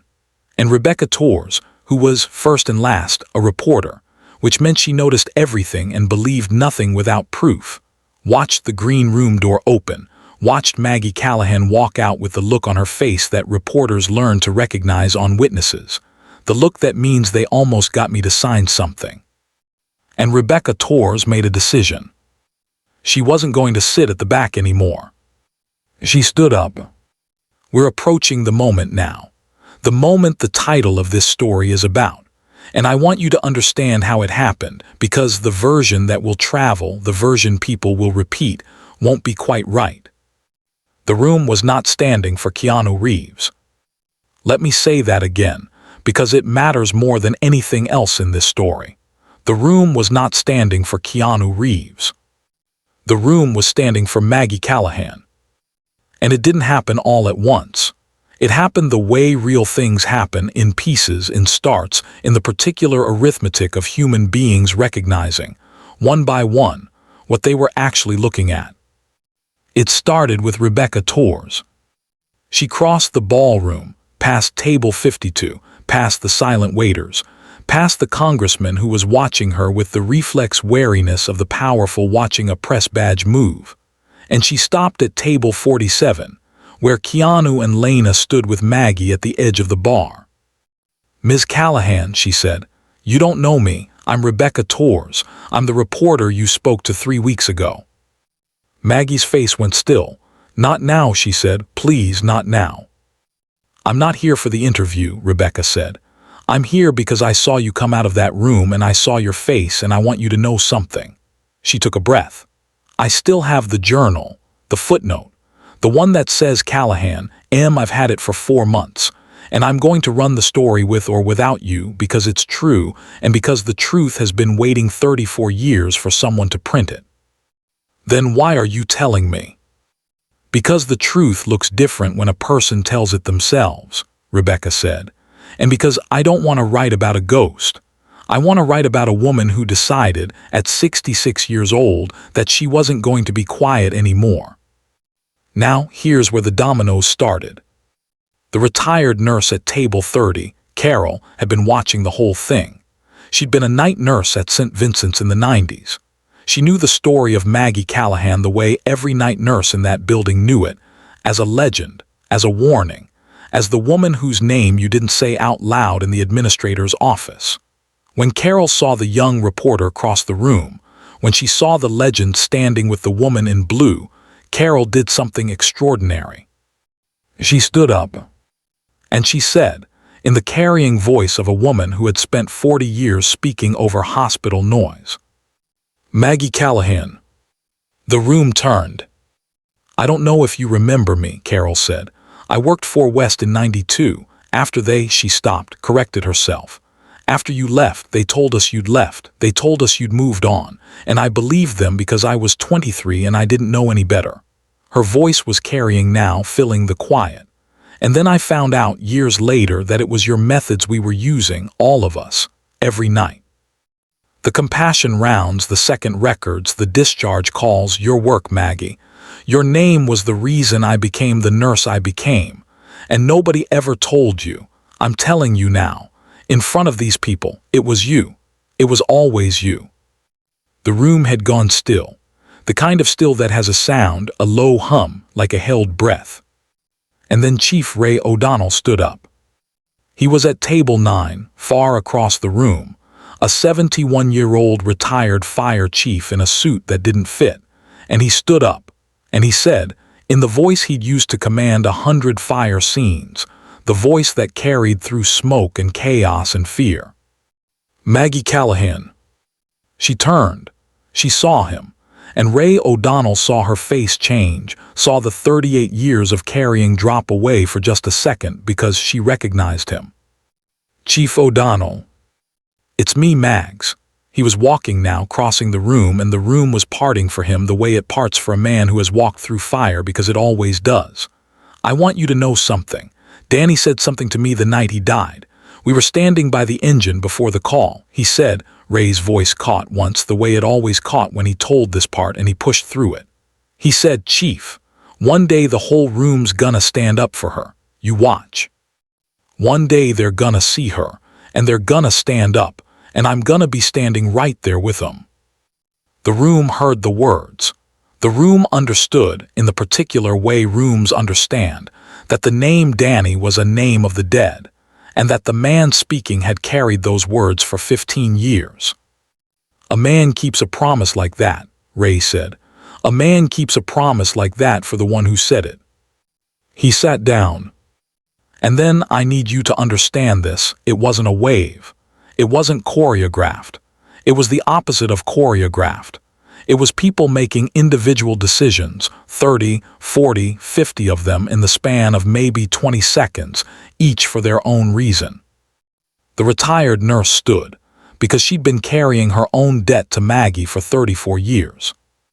The young doctor at table 21 stood, a man named Alan Vasquez, 42 years old, chief of medicine at a county hospital, who had started his career as a med student volunteering at the Harbor Light Shelter, and who owed the woman in blue more than he'd ever said.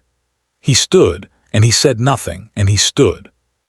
The woman at table 38 stood, a shelter guest, there as a foundation-subsidized success story.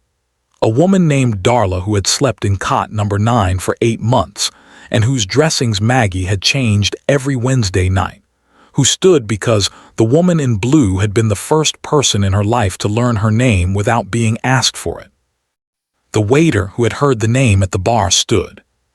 The congressman stood because he'd been watching the room, and because politicians know when a room has turned, and because he had a finely tuned instrument for which direction the light was moving.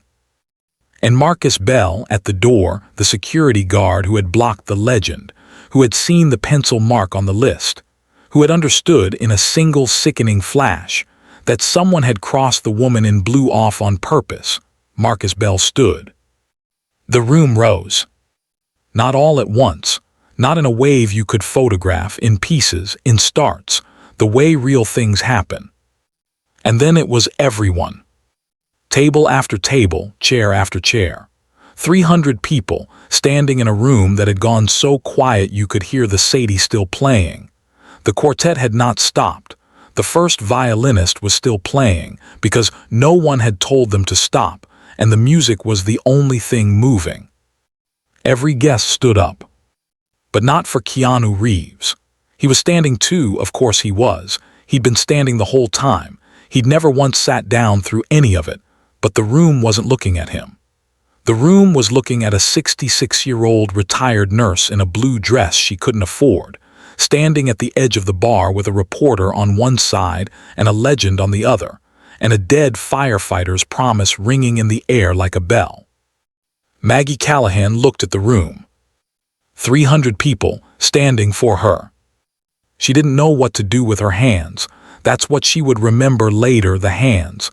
She folded them. She unfolded them. She pressed them to her chest. And she said, in a voice that barely carried to the front tables, I don't know how to be this." And the room did something that nobody who was there would ever forget. They didn't cheer. They didn't clap. They stood in silence and they waited, the way you stand for a flag, the way you stand for something that can't stand for itself. It was the most complete silence any of them had ever stood inside. But I promised you a villain, and a villain deserves his moment, and Warren Holly's moment is here. He had been watching from the stage. He had watched his night come apart the way a man watches a boat come apart slowly, then all at once. And by the time the room was standing, Warren Holly's had made his calculation. It's not over. It's not over because she doesn't have proof. She has a story and a footnote and a dead husband's friend. I have 40 years and a foundation and lawyers.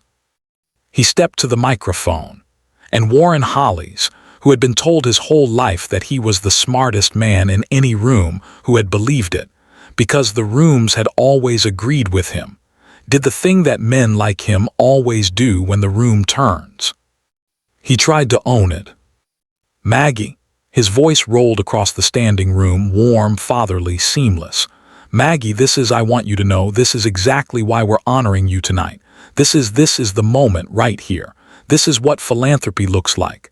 This is what community looks like. A room standing for its own. He was building the way he always built, converting catastrophe into narrative. And I want to say on behalf of the Holly's Foundation, Warren. The voice was quiet. It didn't roll. It didn't carry. It didn't have to. The room had gone so silent that a quiet voice was the loudest thing in it. Warren Holly stopped. Keanu Reeves was looking at him, not angrily. That was the thing. There was no heat in it, no attack, just a man looking at another man with the particular clarity that comes from 38 years of carrying a piece of paper in his pocket. "Warren," he said, "you're not honoring her." The room held its breath. "You crossed her name off the program," Keanu said. "With a pen. That was you. And then you put her on your stage and you gave the shelter your money and you walked her into a room and put a paper in front of her that said she could never speak your program's name again. That's not honoring her. That's buying her. You don't understand this world, Keanu." "No," Keanu agreed. I understand hers." He reached into his pocket. The whole room watched him take out the folded paper, the laminated paper, the paper with the tape at the edges. He held it up, not high, not dramatically, just held it in front of him, the way you'd hold a photograph. "She wrote me this letter in 1988, he said. "My sister was in the hospital, 17 years old, dying. And this woman I'm told I'm honoring paid for her treatment, out of her own pocket, her house fund. She put her name on the charity paperwork so my family wouldn't have to know. And she wrote me this because she thought I looked like I needed something to wake up to." He unfolded it. "If you ever become somebody," he read, "be kind to the people everyone else forgets. That's how you pay it back, not to me, to the room." He looked up at Warren Holly's. "I've carried that for 38 years, he said. 38 years in every coat I own, and it has cost me nothing. Do you understand? It has cost me nothing. She paid my sister's treatment out of her house fund, and I've spent 38 years being told I'm the most generous man in Hollywood." He looked at the room. "You're all standing for the wrong person." And then, and this is the part where the quiet voice did what 40 years of speeches could never do, he gave the paper away. "To Maggie." He folded it carefully, the way you fold something that has lived in your pocket for decades, and he held it out to her and he said, "This is yours. I've just been keeping it warm." Maggie took it. Her hands were shaking. The paper was warm from a pocket, warm from 38 years, warm from being carried next to a heartbeat. "You kept it," she said. "You actually kept it." "I told you," he said, "I'd carry it another 38. Now the final piece. Warren Holly's had not moved. He had stood at the podium, with the microphone in front of him and the story he'd told 40 years collapsing around him, and he had done the only thing left to a man who has lost the room but not yet lost the fight. He had produced evidence of his own. "I think," his voice came out of the speakers, steadier now, finding its footing, "I think we all owe Maggie an apology, and I'm happy to be the first to make it. If I made mistakes, if credit wasn't given where credit was due." He spread his hands, the international gesture of a man who has nothing to hide. "Then I apologize, publicly, here in front of everyone. Maggie, I'm sorry." The room stirred. Somewhere in the back a woman whispered, "He apologized, he actually." And Maggie Callahan, who had read one too many fine print documents in her life to mistake an apology for an accounting, looked at the man who had built an empire on the margins of her notebook and said the sentence that would end him. "What are you sorry for, Warren?" The room went still again. "Sorry for," he smiled, the disarming smile, "for everything, for any part I played in." "What part did you play, Warren?" The smile flickered. "Maggie." "Tell them," she said. "You're at a podium, you're on the record. Tell them what you're sorry for, specifically." Warren Holly stood at the podium, in front of 300 people, in the ballroom of the Meridian Grand Hotel, with the microphone in front of him and 40 years of story in his mouth. And for the first time in his life, Warren Holly's had nothing to say that would work. The room knew. The room felt it, the particular vacancy of a man who has always had an answer and has suddenly discovered he doesn't. The apology had been a reflex, The accounting was the truth, and the truth was that there was nothing he could apologize for specifically that wouldn't be a confession. And here at last is the hidden truth that changed everything, not the one you're expecting, the one underneath. Warren Hollies did not build StreetMed. Warren Hollies did not design the compassion rounds, or the second record-keeping system, or the discharge model, or any of the machinery of care that made his fortune possible. Warren Hollies had one talent, the only talent that mattered to him. He knew how to stand in the light of other people's work. But that wasn't his real secret. His real secret, the one he had never told anyone, the one that had been sitting in the box under Maggie's bed for 34 years, in a file folder with his letterhead on it, was that he had known, not in the abstract, not as an unfortunate consequence. He had known in 1989 in the green tile hallway when she'd confronted him, and he'd said which version of the story gets the patients the care they need. He had known exactly what he was doing. He had known it was her notebook. He had known it was her life's work. He had known when he signed the layoff order in 1992, and he had signed it personally, a favor from the acquiring system's CEO, a man Warren had done business with for years. He had known that he was erasing her from the record of her own work. That was the truth underneath everything. Warren Hollies had not stolen her ideas by accident. He had stolen them on purpose, and he had stolen her career on purpose, and he had crossed her name off the program 3 days ago on purpose, and he had sent Adam Pierce with the non-disclosure agreement on purpose. Because the one thing Warren Hollies could not survive was Margaret Callahan being seen. And now she was seen. And the room was standing. And standing in the room with her phone in her hand, recording everything, was Rebecca Torres. And standing at the edge of the stage, doing a calculation of his own, was Adam Pierce. Adam Pierce stepped forward. "Mr. Hollies," he said, and Adam Pierce's voice, the voice that had delivered 1,000 unpleasant things without noticing, was different now.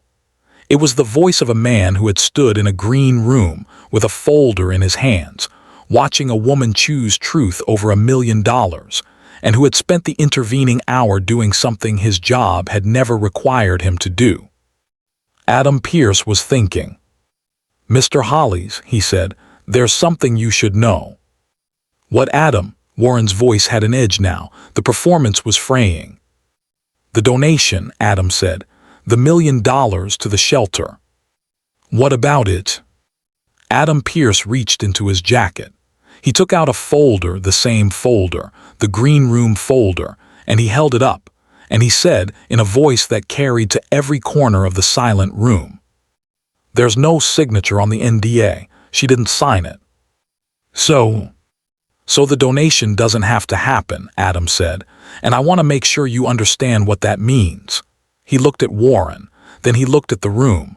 "There's no NDA, there's no agreement, there never was, which means the only thing standing between this foundation and the truth about where StreetMed came from," he held up the folder, "is the woman you just tried to buy, and the reporter standing next to her, and the 300 people who are about to watch her walk out of this building and decide whether to tell the story."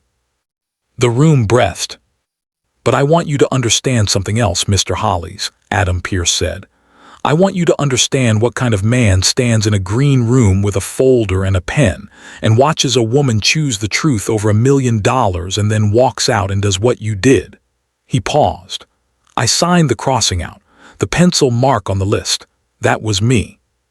He looked at Maggie, and this is the moment that made the room understand, finally and completely, what was actually happening. Adam Pierce's face, the face that had trained itself to show nothing, did something it hadn't done in years. It showed shame. "I crossed your name off the list, Ms. Callahan," he said. "I want you to know that. I want you to know that I did it because he told me to, and I did it because I didn't think it mattered. I didn't think anybody would notice one name at the bottom of page 2. He swallowed. "I was wrong." He turned to the room. "This foundation has a board," he said, "and this foundation has records, And as of tonight, it also has a problem. The problem is that its chairman built its flagship program on the work of a woman he erased from the record, and then spent 34 years making sure the record stayed erased. He looked at Warren.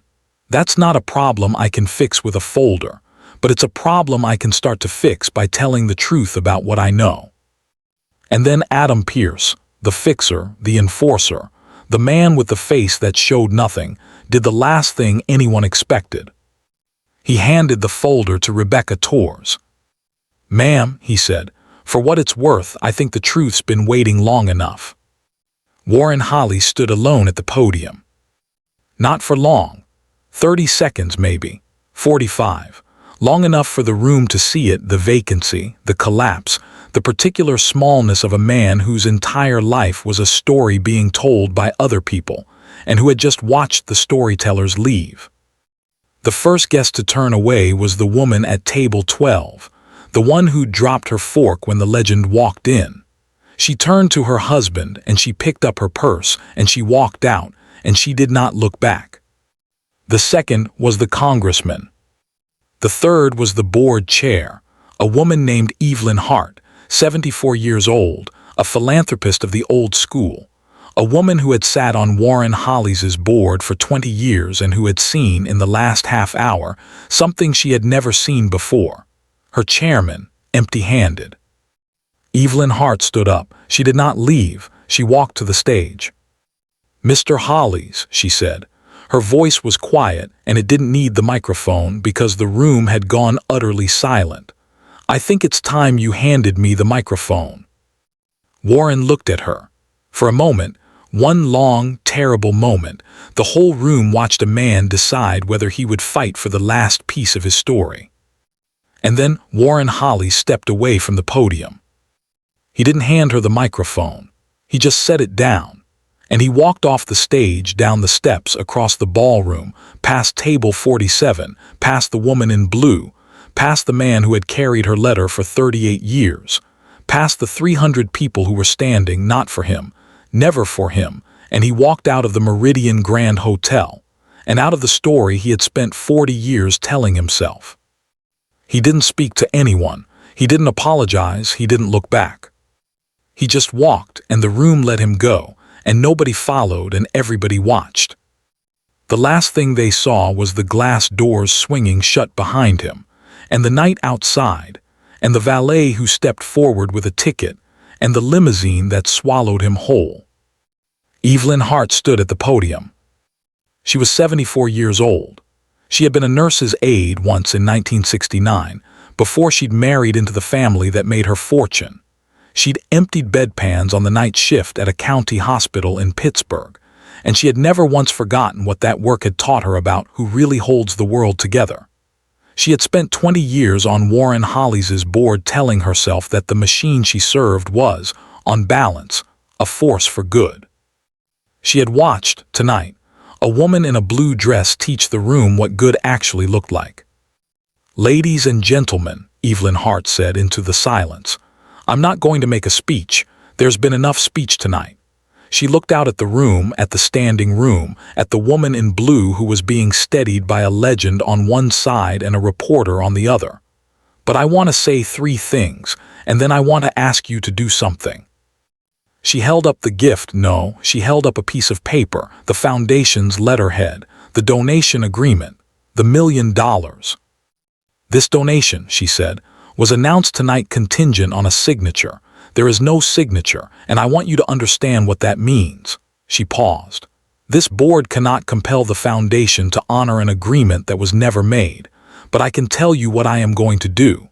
As of tomorrow morning, I am instructing the foundation's auditors to open a complete review of the origins of StreetMed, every record, every credit, every footnote. And I am asking the board to consider the matter of its chairman's conduct, because a foundation that can't tell the truth about its own history can't be trusted with anyone's future." She looked at Maggie. "And I am committing personally tonight on my own authority that the Harbor Light Shelter will not close. I don't know how I'm going to fund it yet. I'm going to find out tomorrow, but it will not close, not on my watch." Then Evelyn Hart stepped away from the podium. She walked down the steps. She crossed the ballroom past table 19, past table 30, past the retired nurse who was crying and not trying to stop, and she stopped in front of Maggie Callahan. And Evelyn Hart, who had not cried in public since the Pittsburgh night shift in 1969, took Maggie's hands in her own and she said, "You don't know me, but I was a nurse's aide for 2 years and I know exactly what you are." She paused. "You're the ones the whole thing runs on. You're the ones history forgets." She squeezed Maggie's hands. "Not anymore." The rest of the night didn't end in fireworks. Real nights don't. Maggie Callahan left the Meridian Grand at 11:17 in a blue dress, with a laminated paper in her purse that had been carried in a legend's pocket for 38 years, and a reporter's phone number, and the beginning of a story she was finally going to tell. She didn't drive home alone. Lena rode with her, insisted on riding with her, and Keanu followed behind in a town car, because he said he wanted to make sure she got home safe, and because neither of them had said the thing yet, the thing that had been waiting in the room since 1988, and because some doors take a while to open. Maggie's apartment was small. That was the first thing Lena said when she stepped through the door, not about the apartment, but about what was in it. Because on the wall above the radiator, in a frame that was older than she was, hung a blue glass angel. "The one I gave you," Lena said. Her voice came out strange. "You kept it, you kept the angel." "I keep it up all year," Maggie said. "Not just at Christmas. I've never taken it down. I always thought—" She stopped. "I always thought if I kept it up you'd find your way back to it." Lena Reeves, 62 years old in a gray coat, stood in a one-bedroom apartment in Koreatown and looked at the blue glass angel that had been hanging on a stranger's wall for 38 years, waiting for her. And then Keanu, who had been standing in the doorway, quiet, the way he'd been quiet in 1988, the way he was always quiet around the things that mattered, said the words that closed the circle. "She never stopped being your nurse," he said. "She never stopped being anyone's nurse. She just stopped getting paid for it." Maggie laughed. It was a wet laugh halfway to a sob. "I got paid," she said. "I got paid every time one of you walked through a door I thought I'd never see again. Let me tell you what happened after, because the aftermath is part of the story, and because you've earned it. Warren Hollies didn't go to jail. Real life doesn't always do that, but he lost what he was. The audit Evelyn Hart ordered took 4 months, and it confirmed what the footnote had always suggested. The origins of street med traced not to a founder's vision but to a night nurse's notebook, and the record-keeping around that origin had been, in the reviewer's careful language, irregular at best and at worst, deliberately obscured. The board asked for Warren's resignation. He gave it, after 3 weeks of legal maneuvering that fooled nobody. The foundation renamed its flagship program. It also renamed its Humanitarian of the Year award. It's called the Maggie Callahan Award now, and the first recipient was a night nurse from a county hospital who had never once thought to nominate herself. The Hollies Health System's logo changed.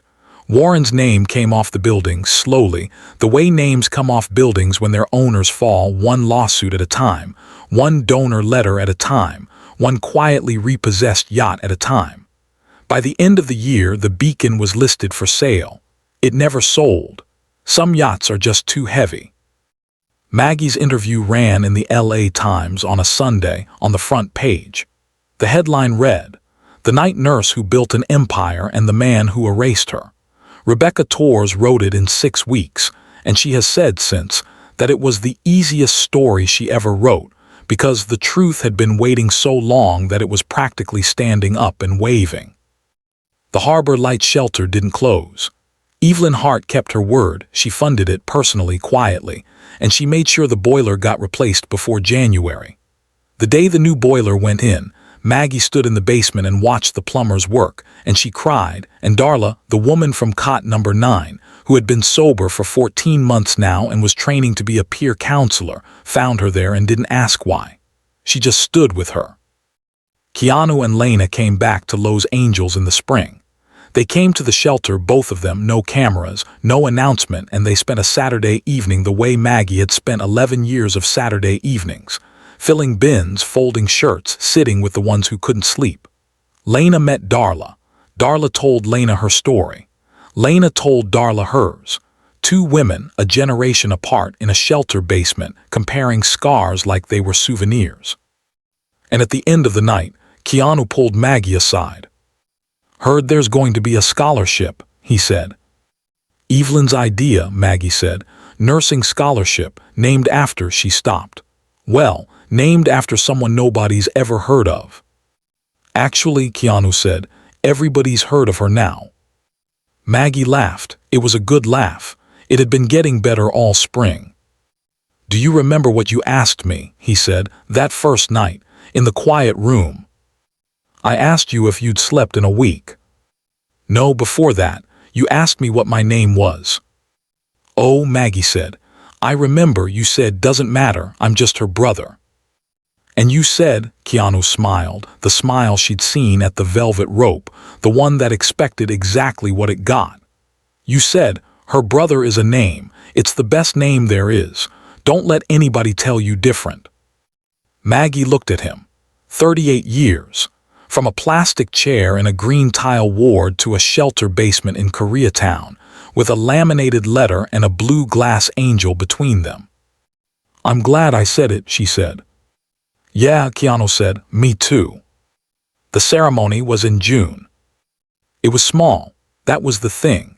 Maggie had been offered the full treatment, the ballroom, the chandeliers, the $500 plates, and she had turned it all down. She wanted, she said, the kind of gathering where nobody had to check a name against a list. So the scholarship ceremony was held at the Harbor Light Shelter in the common room, with the folding chairs and the bad coffee and the walls that smelled, still, faintly, of damp and bleach and hope.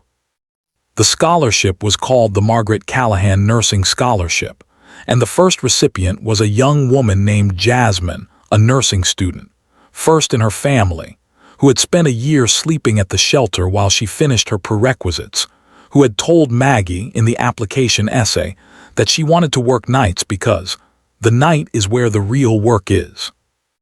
Maggie sat in the front row. She was wearing not the blue dress. The blue dress was in the closet, wrapped in plastic, and it would stay there until Grace was old enough to wear it, and then it would be Grace's, and the price tag would stay pinned inside it because some things are worth remembering. She was wearing a cardigan. Danny's daughter-in-law had given it to her for Christmas. It was soft and gray, and it had buttons shaped like little anchors, and it was the kind of thing Danny would have made a terrible joke about, and that was why she wore it.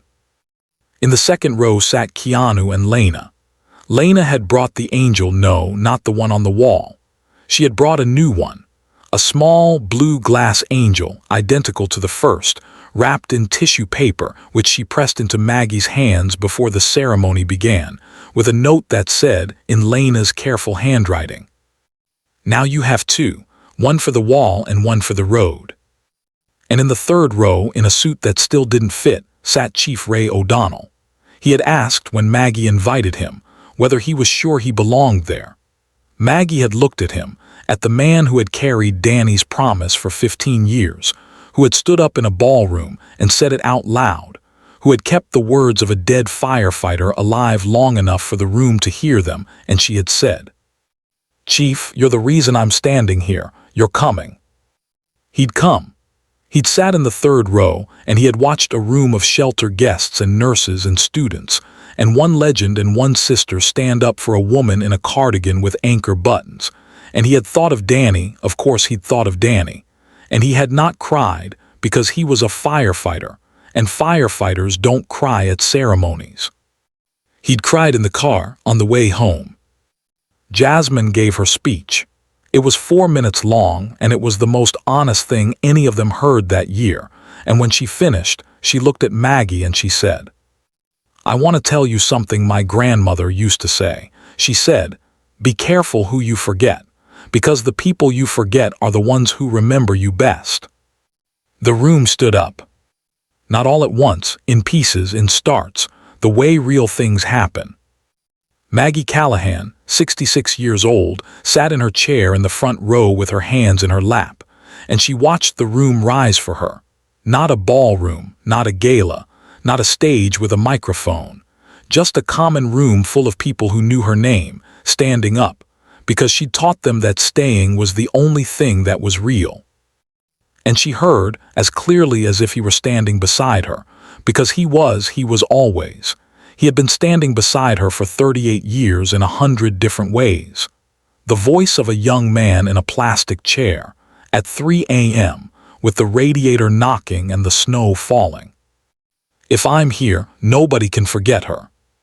Well, nobody was forgetting her now. Grace was the last one to leave the ceremony. She was 10 years old in a rainbow hoodie, and she had come with her father, Sean, who had stood at the back of the room for the whole ceremony. A firefighter like his father, built like his father, with his father's laugh in his throat and his father's eyes in his face. Sean had not spoken much. Sean had watched his mother be seen, and he had done what his father would have done. He had stood at the back, and he had held the room in his hands, and he had been proud. "Grandma," Grace said on the sidewalk outside the shelter, tugging Maggie's sleeve. "Grandma, are you famous now?" Maggie looked down at her granddaughter. The rainbow hoodie, the gap-toothed grin, the terrifying clarity of children. "No, baby," Maggie said, "I'm not famous." Then why did everybody stand up? Maggie thought about it. She thought about the ballroom, and the velvet rope, and the green room, and the letter, and the angel, and the promised words of a dead firefighter, and the sound of 300 people rising from their chairs in a silence you could drown in. "They stood up," she said, "because somebody they loved once told them I was worth it. And when somebody you love says a thing like that, you have to prove them right." Grace considered this. Who told them? "Your grandpa," Maggie said. "Your grandpa told them first, and then he asked his best friend to keep telling people." "Did he keep the promise?" "He did," Maggie said. "He kept it for 15 years, and then he kept it at a party in front of everybody, and he's still keeping it now." Grace nodded, satisfied, the way children nod when the world agrees to make sense. "I'm gonna be a nurse," she announced. Maggie's heart, 66 years old, scarred and patient and full of other people's pain, did something it hadn't done since a ballroom in November. It swelled. Yeah, I'm gonna work nights, like you did, so I can be there when people need me." Maggie Callahan knelt down on the sidewalk outside the Harbor Light shelter on the night of her scholarship ceremony, and she put her hands on her granddaughter's shoulders, and she looked at the 10-year-old face that was already carrying Danny's stubbornness and her own patience and the whole long future of the work. "You know what I learned, baby," she said, "in all those years?" "What?" "Everybody wants to be remembered," Maggie said, "but almost nobody's willing to be the one who remembers." She smiled. "Be the one who remembers, that's the whole trick, that's the whole thing." Grace threw her arms around her grandmother's neck. And somewhere in a blue glass way, in a laminated letter way, in a plastic chair at 3 a.m. way, in the way of a folded flag and a promised line, and a room full of people rising, Danny Callahan was standing right there with them. So here's the thing about that night at the Meridian Grand. You've probably heard a version of it by now, the version that travels, the one that goes around dinner tables and group chats and the comment sections of 100 videos. You've heard that Keanu Reeves got blocked at a VIP event and that every guest stood up for him. That's not what happened. The guests stood up for the woman he came for. And the reason they stood, the reason 300 people rose from their chairs in a silence you could drown in, is not because of a celebrity, and not because of a billionaire, and not because of a story engineered by anyone. It's because a 66-year-old retired nurse spent 40 years sitting in the rooms nobody else would sit in, and carrying the names nobody else would carry, and the room finally caught up with her. Warren Holly spent 40 years building a story about himself. He filled ballrooms with it. He lined his pockets with it. He named yachts after it. And in the end, it took one folded piece of paper, carried in a pocket for 38 years, to show the room what a real story looks like. The paper is in a shadow box now. It hangs on the wall of the Maggie Callahan Nursing Scholarship Office. People ask about it, visitors, students, the young nurses who come to apply, and whoever's giving the tour tells the story, and they tell it the same way every time because the details don't change. A night nurse wrote it to a stranger's brother in 1988. He kept it in his pocket for 38 years, and when he finally gave it back, it had paid for more than any of them would ever know. And if you visit the Harbor Light Shelter, and you should if you're ever in Los Angeles because the coffee's bad and the company's good and the boiler at last is new, you can see the other thing. 2 blue glass angels side by side on a shelf above the door. One for the wall, one for the road.